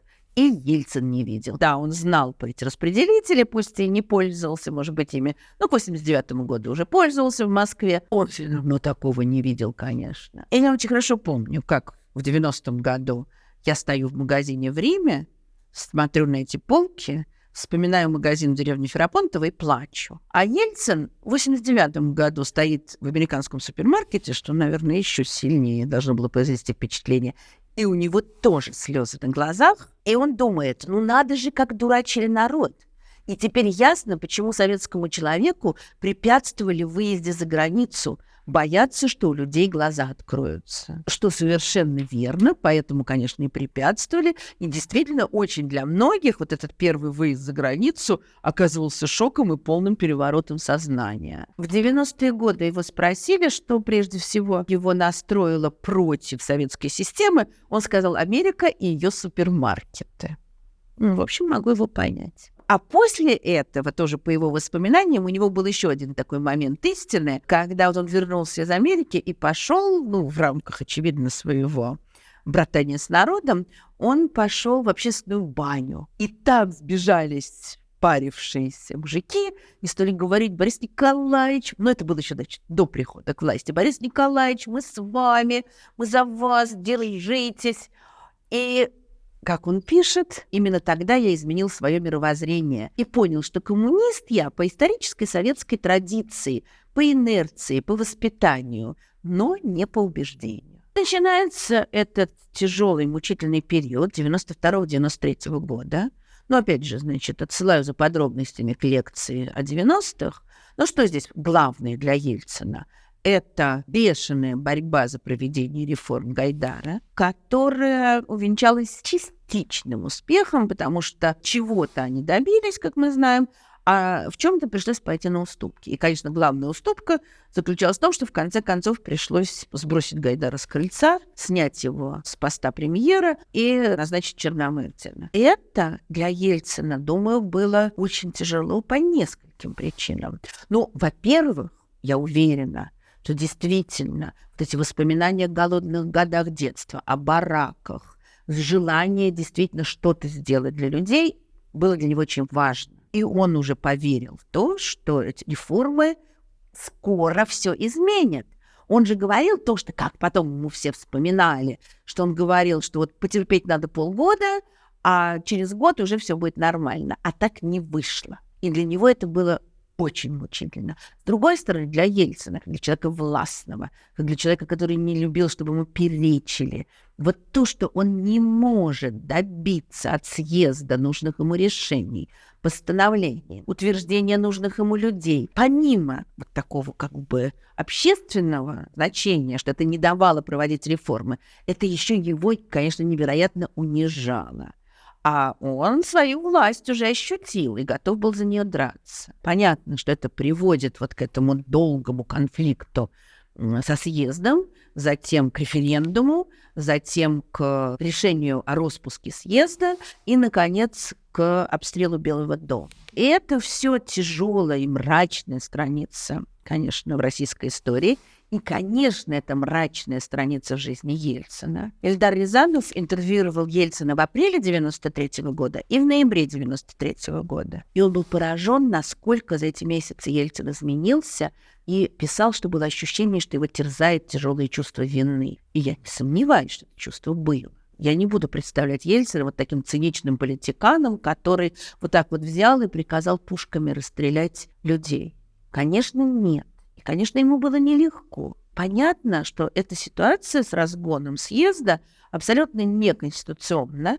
Но хотя, с другой стороны, надо понять, что общая ситуация была неконституционной, с очень слабой какой-то легитимностью со всех сторон. И права съезда были очень непонятны, и съезд присваивал себе все больше власти, и президент хотел себе все больше власти, и обе стороны были совершенно не способны пойти на уступки. Если бы в 92 году те, кто вообще-то осенью 91-го все вместе добивались провозглашения независимой Российской Федерации, вот если бы они дальше, не братались бы, но нашли общий язык, там были такие вот пунктики, где можно было попробовать договориться, развивались бы по-другому. Наверное, дольше сохранился бы съезд, конечно, абсолютно мастодонт коммунистических времен, который должен был быть отменен.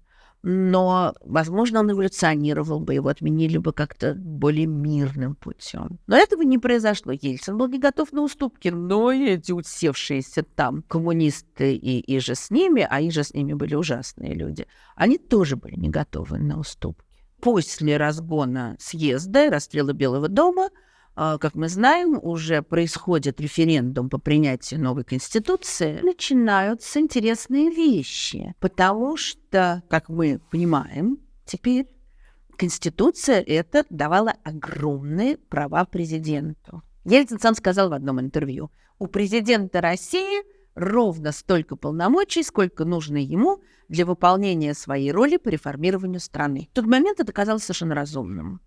Мы сегодня можем возмущаться тем, как была составлена эта Конституция, и резонно говорить о том, что огромные полномочия, предоставленные президенту, привели дальше к тому, что мы имеем сегодня, к диктатуре того, кто считает себя президентом. В тот момент, конечно, мысль о необходимости реформ преобладала, и было совершенно ясно, что ни сгинувший уже съезд Советов, ни новая Дума, где много мест было у ЛДПР, у левых партий, они бы реформы провести не смогли. Казалось, что правильно, чтобы у президента было столько прав, потому что президент — носитель нового, носитель движения к свободе. Мысль о том, что президент может быть не обязательно носителем движения к свободе, а совсем противоположного движения, она как не очень приходила в голову. Хотя, честно говоря,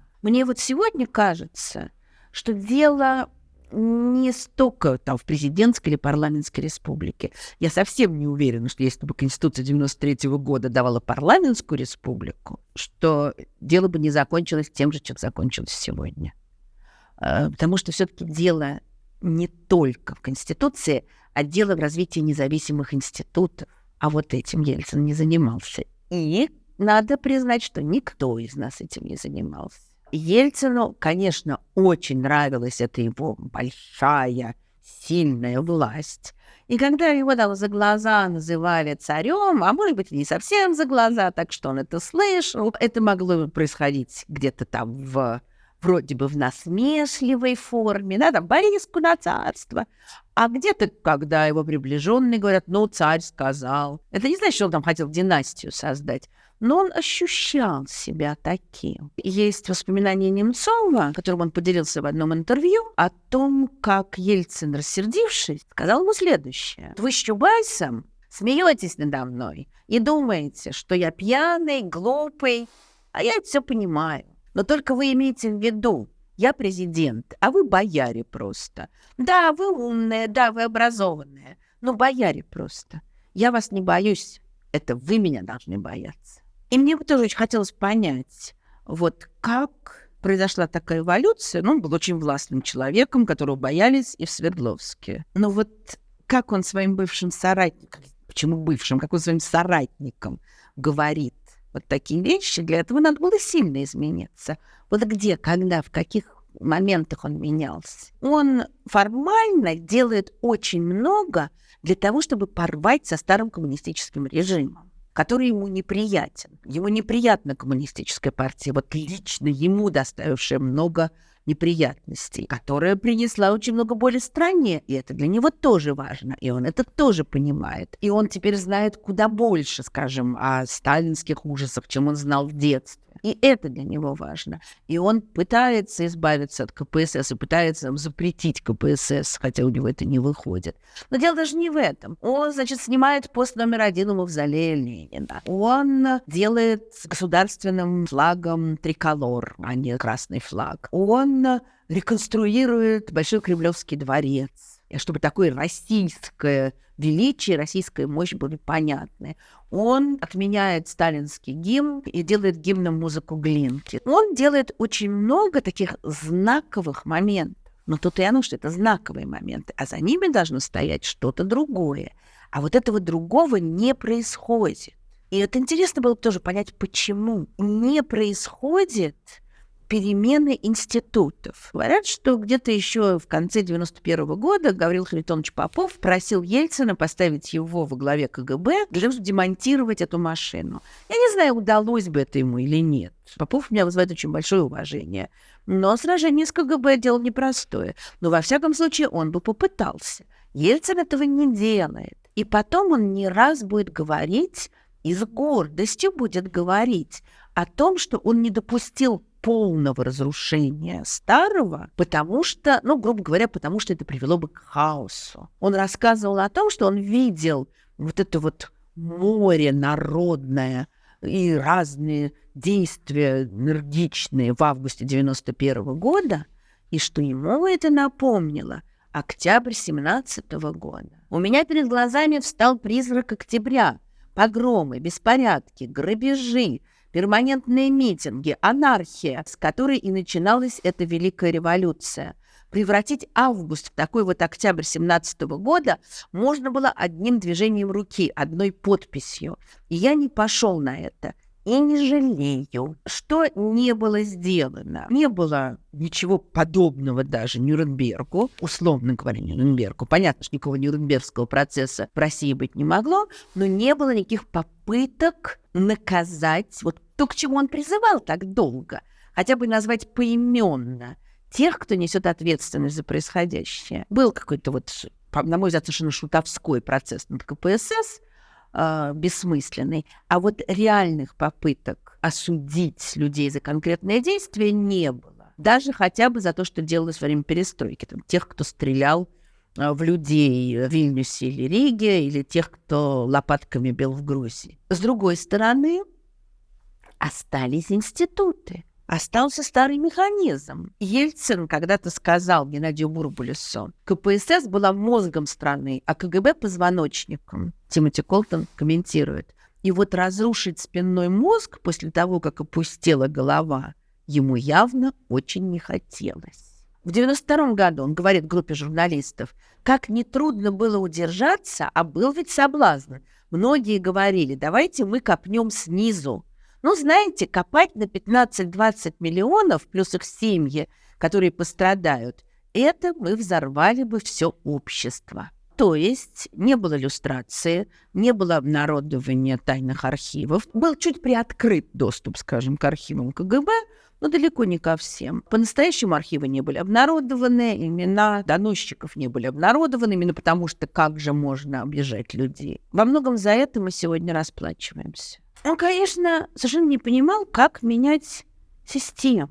Он представлял себе управление, ну, наверное, все-таки как управление обкомом, областью. Все хорошие слова про демократию и так далее он знал, и думаю, что искренне разделял. Но абсолютно неясно было, как это все вести. И не было никого, кто бы его в эту сторону толкал. Вот в сторону экономических реформ, да, были, а он видел необходимость что-то сделать. Вот сейчас вот будет голод. А что там делать с демократией? Так вот, уже у нас свобода. И действительно, можно было писать все, что хочешь, говорить, что хочешь. Но этого-то оказывалось недостаточно. Беспрерывно, особенно в первые годы его правления, меняются министры, меняются главы правительства. Все время идет вот такая кутерьма. А нет, ты не справился, давай возьмем другого. Теперь этого. Нет, ты что-то слишком много о себе возомнил. Уходи. Вспоминается басня Крылова «Квартет». Уж верно мы поладим, коль рядом сядем. То есть мы так сядем, этак сядем, сюда назначим, сюда назначим. Это перемены чисто внешние. Когда не меняется ситуация, то вдруг удивительным образом у этого человека, действительно искренне выломившегося из партийной номенклатуры, из партийной иерархии, при нем вдруг вырастают какие-то совершенно из прежней жизни структуры. Потому что вдруг выясняется, что неформальное общение куда лучше, чем скучные формальные там заседания правительства. И возникает президентский клуб, и те, кто играет с президентом в теннис, и те, кто парится с ним в бане. И оказывается, что это намного важнее. При том, что даже вот в обкоме он такого себе не позволял или позволял намного меньше. А тут вдруг оказалось это главное. Есть такой социолог Алена Леденева, который уже давно работает в Англии, и она пишет, она занимается изучением там блата и неформальных отношений в России. Ну, не только в России. Неформальные приемы очень важны, поскольку они помогают компенсировать недостатки формального порядка, одновременно ослабляя их. То есть, если плохо работают институты, мы все решим путем разговоров по парилке. И это кажется, что очень здорово. Но тогда институты вообще не нужны. На фоне этого, как мы понимаем, махровым цветом расцветает коррупция, что, конечно, не может быть поставлено в вину одному Ельцину, безусловно. Коррупция много где в мире расцветает, и в самых демократических странах тоже. Но там есть какие-то сдерживающие механизмы, которых в России не было, и это еще больше помогало развиваться, а их особенно и не создавали. Но и параллельно с этим, конечно, поражает то, что человек, который не разрешал жене пользоваться служебной машиной, Наина Иосифовна, жена хозяина области, стояла в очередях и, значит, носила авоськи с продуктами, а тут, мне кажется, очень просто сказать, что вот тут он увидел все это богатство. Мне представляется, что сначала была идея о том, что у президентской должности должен быть определенный престиж. И поэтому он переезжает в роскошную резиденцию, и поэтому тут еще то, что до этого принадлежало, скажем, президенту СССР, а теперь это будет моя резиденция, это тоже очень важно. Но ведь это тот человек, который так обрушивался на все привилегии. В 90-е годы была такая шутка, наконец-то демократы отобрали все привилегии у коммунистов. Вот что-то в этом роде и произошло. И когда тот же Эльдар Рязанов снимал его в его резиденции и увидел окружавшую его роскошь, то он, конечно, спросил, а как вот вам тут? Не странно ли вам тут? И этот человек, который жил действительно много лет, жил достаточно скромно, по крайней мере, для своего ранга. И скромно в тех ситуациях, когда он мог бы позволить себе роскошествовать, а он не роскошествовал. И он отвечает, в чем-то изменения внутри есть. Я бы раньше в такую резиденцию никогда не переехал. То есть вот такие, знаете, моральные сомнения, связанные с какими-то привилегиями. Я стал, может быть, к ним относиться более спокойно, чем раньше. Он говорил долго, много лет говорил о большей демократизации разных форм политической жизни, о подотчетности, а дальше стал укреплять власть президента. Он столько времени боролся с привилегиями, потом получил массу привилегий для себя и для своей семьи, и дальше тоже наблюдал, как разрастается власть олигархов, их могущество, считая, что он их держит под контролем. Хотя, конечно, под конец, наверное, заметил, что они уже, в общем-то, не так сильно ему подчиняются. И точно так же все время, всю свою предыдущую политическую карьеру он очень много говорил о федерации, о правах разных народов, о межэтнических отношениях, о правах регионов, о суверенитете, который можно взять сколько сможете, сколько проглотите. Вот все это говорил. Конституция 93 года провозглашает Россию федерацией, но при этом реальные права регионов в ней ничтожны. Этому посвящен один из выпусков моих разговоров о важном с Тамарой Эдельман. Отсылаю туда, где я очень подробно рассказываю о всех изъянах нынешней федерации и о возможных проектах улучшения ее. Но Ельцин, который вот это вот обещал, ой, и вдруг этих прав стало совсем мало. И в 95-м году, когда ему говорят, а как же вот с суверенитетом, то он очень интересно отвечает. Я сказал в свое время, берите суверенитета столько, сколько сможете. Но вот в слове «можете» как раз и заложен очень глубокий смысл. Сколько можете, не берите больше, чем можете, а то надорветесь, как Чечня. И вот война в Чечне, которая идет с конца 1994 года, под видом, естественно, борьбы с террористами и сепаратистами, конечно, превратится в страшную язву, разъедающую политическую, экономическую, моральную жизнь страны, заслуживает, конечно, отдельного, особого, очень долгого разговора. И когда-то еще, сегодня много про это написано, но еще когда-то много тоже будет исследований и о том, как армейское руководство российской армии было связано с чеченскими сепаратистами, и о процветавшей коррупции, и о торговле оружием, и о том, почему был убит Дима Холодов, журналист, о том, какое разлагающее воздействие вся эта ситуация оказала в целом на политическую систему России. Об этом все будет сказано. Но если мы говорим о Ельцине, мне понятна такая вещь, что, конечно, для него это было очень тяжкое решение. Ясно, тут можно сказать, тяжкое, да, он войну начал, и там, значит, куча народу погибла, тяжкое решение. Это странная история о том, что 11 декабря, когда было объявлено о введении российских войск в Чечню, перед этим пытались Дудаеву подавить силами чеченской оппозиции, не вышло. И когда объявляют о введении российских войск в Чечню, то оказывается, что Ельцин в больнице, потому что ему делают операцию по выпрямлению носовой перегородки. У него действительно среди его многочисленных травм было и переломный нос, но почему понадобилось вот эту, скажем прямо, не по жизненным показателям делающуюся операцию делать в день начала войны? Вот я бы очень тоже хотела получить ответ на этот вопрос. Было ли это проявлением трусости Ельцина? Или не было никакой операции, а ему просто было плохо от того, что произошло? Или же кто-то воспользовался тем, что он лежал в больнице, чтобы принять какие-то решения или подтолкнуть его? И другая интересная вещь, что в 1995 году Ельцин на Совете Безопасности стал говорить о том, что ему надо уйти, потому что он начал войну, которую Россия проигрывает. А его отговорили. Это что, был хитрый ход, чтобы его отговаривали? Или это было искреннее желание?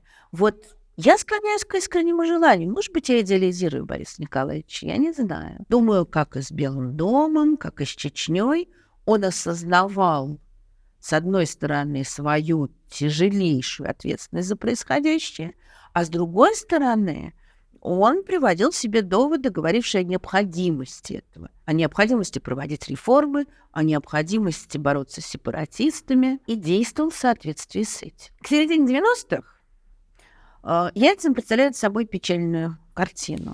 Он очень плохо себя чувствует. Это, в конце концов, понятно. При его нагрузках, при его этих постоянных каких-то испытаниях самого себя, при его многочисленных болезнях, это ясно. Он очень много пьет. Я хотела бы понять, когда этот перелом произошел. Он выпивал в 80-е еще, но пил, вот как пьяница. В 90-е это уже пьянство, это уже эти дикие истории, когда он дирижирует оркестром в Берлине, когда он спит в самолете и не выходит в Шенноне пообщаться с премьер-министром Ирландии. То есть это уже какие-то скандалы. Другое дело, что эти скандалы сильно очень раздувались. А недружелюбной к нему прессы, это безусловно так. Но совершенно ясно, что произошли сильные изменения личности. И думаю, что это, конечно, связано... Часто говорят, что, понятно, партийная среда, там, если ты не выпиваешь, что ты не свой, но там как раз такого не было. А вот став президентом и испытав это невероятное давление, просто давление ответственности, давление принятых им страшных решений, осознание, пусть там, может быть, наедине с самим собой, того факта, что многие вопросы не может решить, потому что не способен, потому что ему не дают их решить, потому что обстоятельства таковы. Все это, конечно, вместе создавало ужасающую обстановку, ужасающее ощущение его. И тут запьешь, конечно. К началу 96-го года рейтинг Ельцина ниже плинтуса, там что-то 5% или что-то в этом роде, одобрение его. Идет война в Чечне, про которую говорятся все там правильные слова, про правительственной прессой. Свобода-то слова еще существует, и поэтому видно, какое негодование она вызывает. Экономические реформы проведены кое-как, и какого-то блистательного эффекта они пока не дают, и популярность падает. А между тем приближаются новые выборы президента. И, судя по всему, он поначалу вообще не хотел идти, да сил у него просто не было. А потом все-таки поставил еще и эту задачу. В начале 96-го года эта задача оказалась совершенно невыполнимой.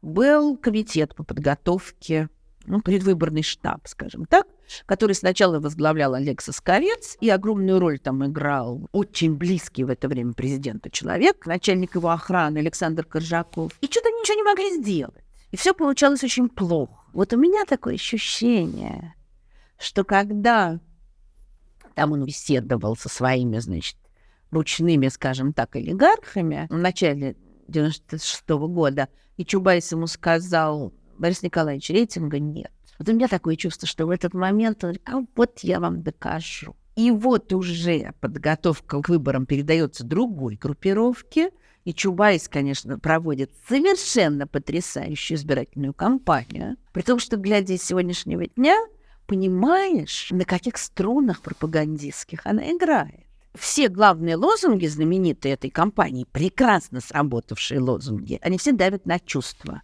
Естественно, не было такой разработанной программы, которая повела бы за собой народ. Поэтому все строилось на отрицании коммунизма, но чувства, которые я, например, полностью разделяю. Но при этом верю, люблю, надеюсь, голосуй или проиграешь, голосуй сердцем. То есть голосуй сердцем, не разумом. Это опасное дело. Теперь это понятно хорошо. То, как потрясающе удалось с февраля до мая поднять рейтинг президента, при том, что было достаточно возможностей в тот момент, достаточно свободная была обстановка, возможностей критиковать президента у его противников было очень много. Зюганов этой возможностью пользовался в полной мере. Но рейтинг удалось поднять. Это, конечно, была блистательная работа команды Чубайса, но это не менее фантастическая харизма Ельцина, который собрался, я вам покажу. Там еще был такой момент, что Государственная Дума приняла невероятно актуальное для 96-го года решение. Они решили отменить Беловежские соглашения. То есть они в 96-м году решили восстанавливать Советский Союз. Но было понятно, что это чисто демагогическое решение. Но для Ельцина это был такой еще один катализатор. И он участвует в избирательной гонке, при том, что он себя ужасно чувствует. У него уже было 3 инфаркта, и вот произойдет 4-й.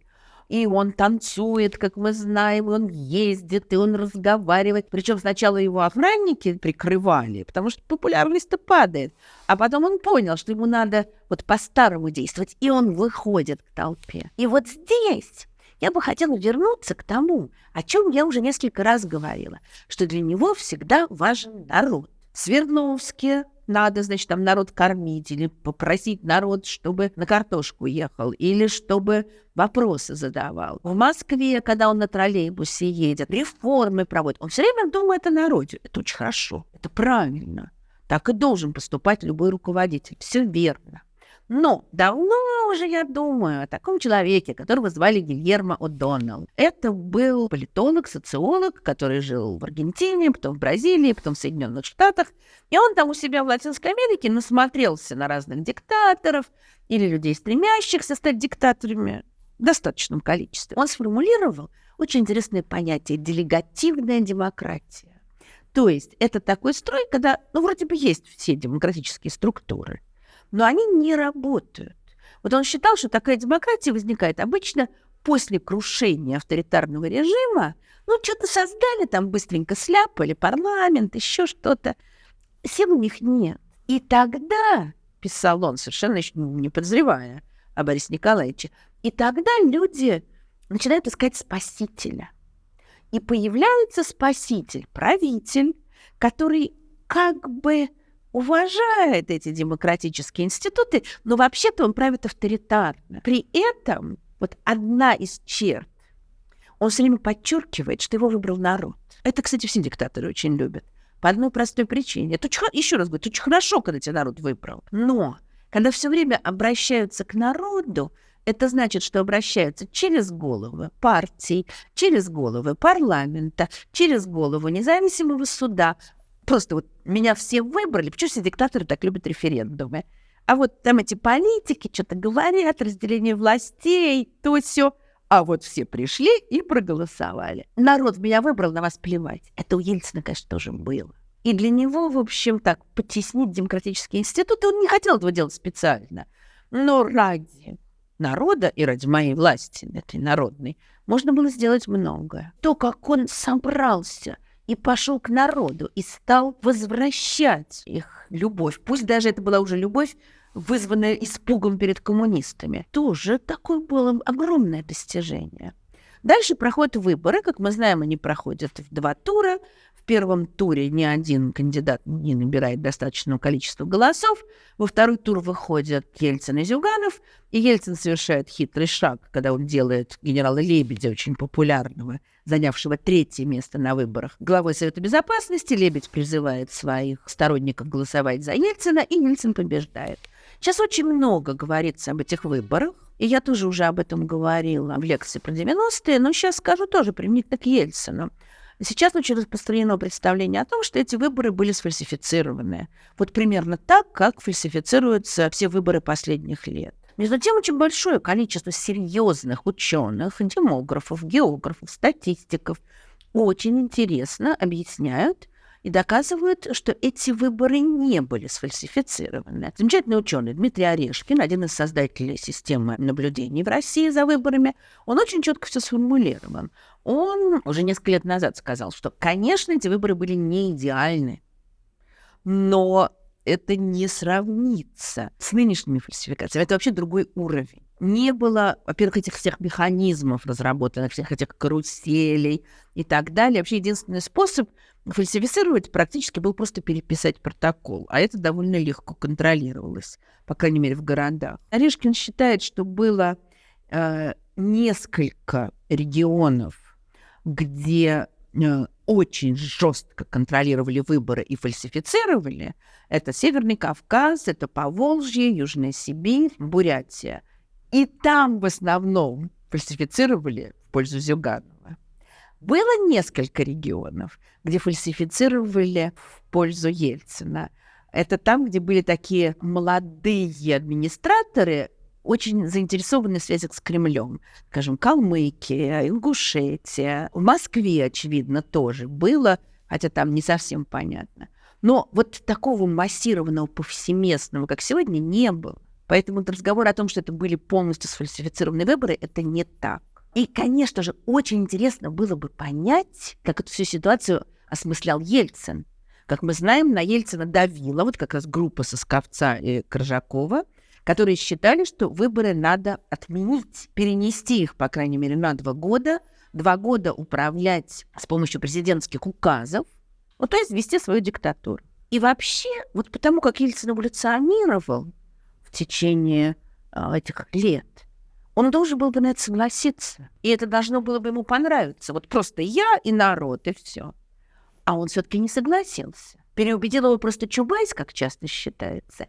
Или у него собственные были соображения, или все-таки для него демократия много значила. Вот здесь тоже, я думаю, историки будут еще очень сильно разбираться. Также с этой пресловутой коробкой от Ксерокса, где задержали людей из предвыборного штаба с большим количеством денег, то, что считается, что это была специальная провокация именно для того, чтобы сорвать выборы, чтобы подтолкнуть Ельцина к тому, чтобы выборы отменить. Может быть и так, но только он их не отменил. И молодец Борис Николаевич при всех его недостатках. Последние годы его правления, конечно, печальная ситуация. Это ситуация, во-первых, когда человек дряхлеет на глазах. Опять же, исходя из того, как он взбодрился, потом уйдя со своего поста и прожил еще 7 лет, у меня ощущение, что он дряхлеет, ну да, из-за болезней, да, из-за пьянства, но вот просто под грузом всего того, что он вынужден делать. Под словом «вынужден» я не имею в виду, что он вынужден там все время работать с документами. Под грузом тех решений, которые он должен принимать. Под грузом того, что он не может решить. И дальше разрастаются вот все эти его приближенные, и семья, и олигархи, и коррупция, и война продолжается. И экономика только начала налаживаться, и дефолт. И меняются председатели правительства один за другим. Это его какой-то уже маразм? Или это им руководят другие люди?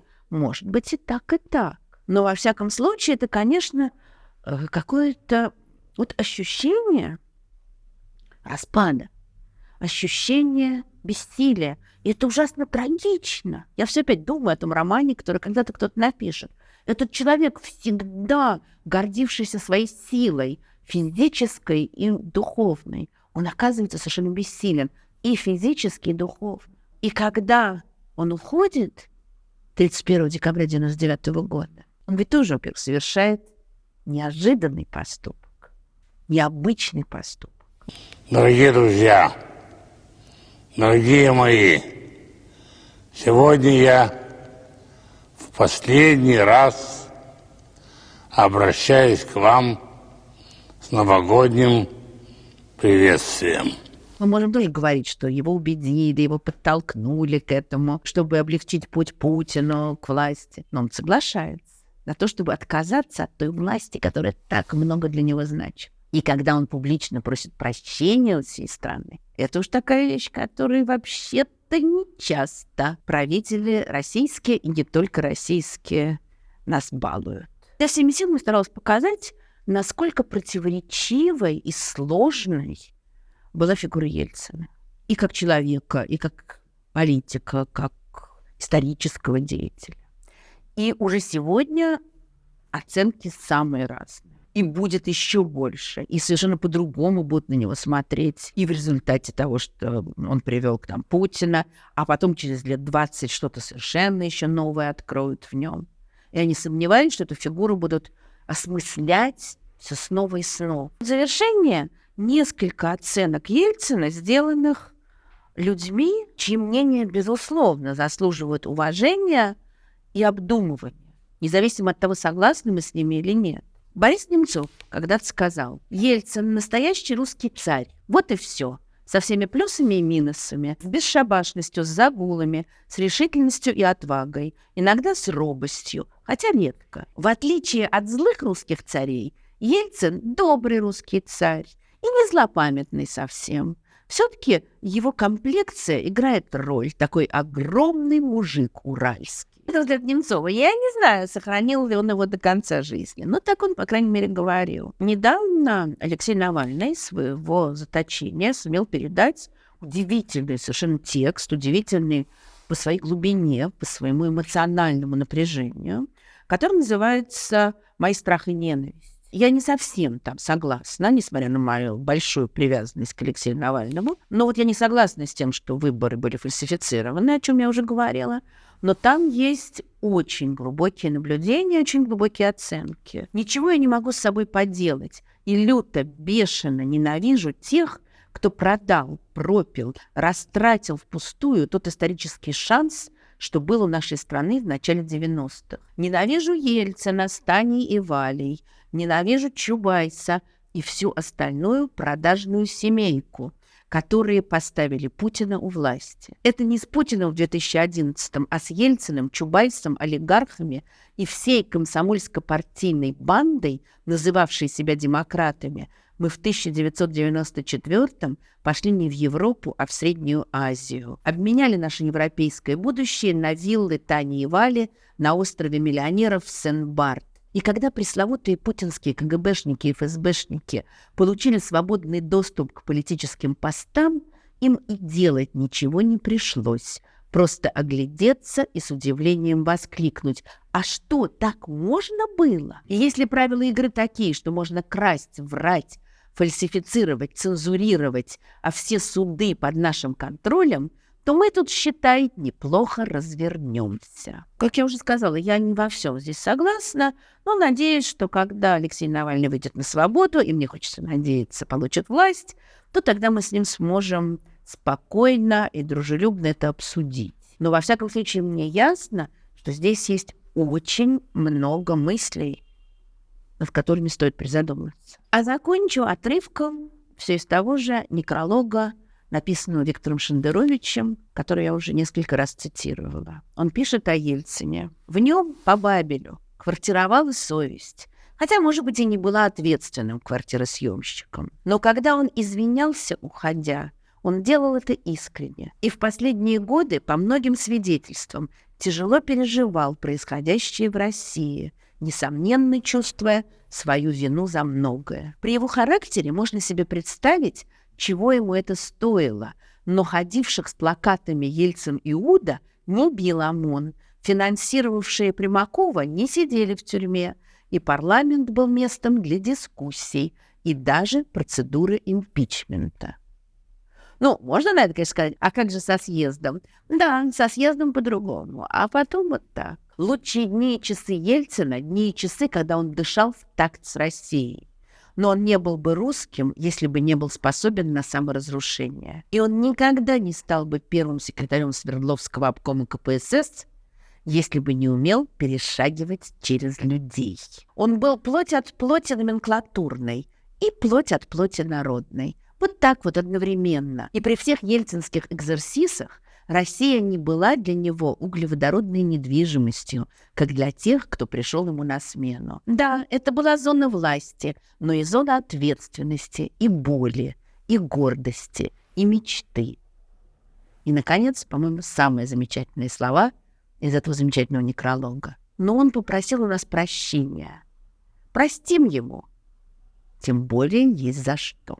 Спасибо всем, благодаря кому была записана эта лекция. Нашим спонсорам на YouTube, нашим патронам на Патреоне, тем, кто поддерживает нас на платформе Boosty. Надеюсь, вы не забудете поставить лайк и сделать репост. Конечно, интересно узнать, что вы думаете о Ельцине. Полагаю, что будет много разных и разнообразных оценок. Конечно, все грубые высказывания мы будем банить. Жду ваших комментариев. Счастливо!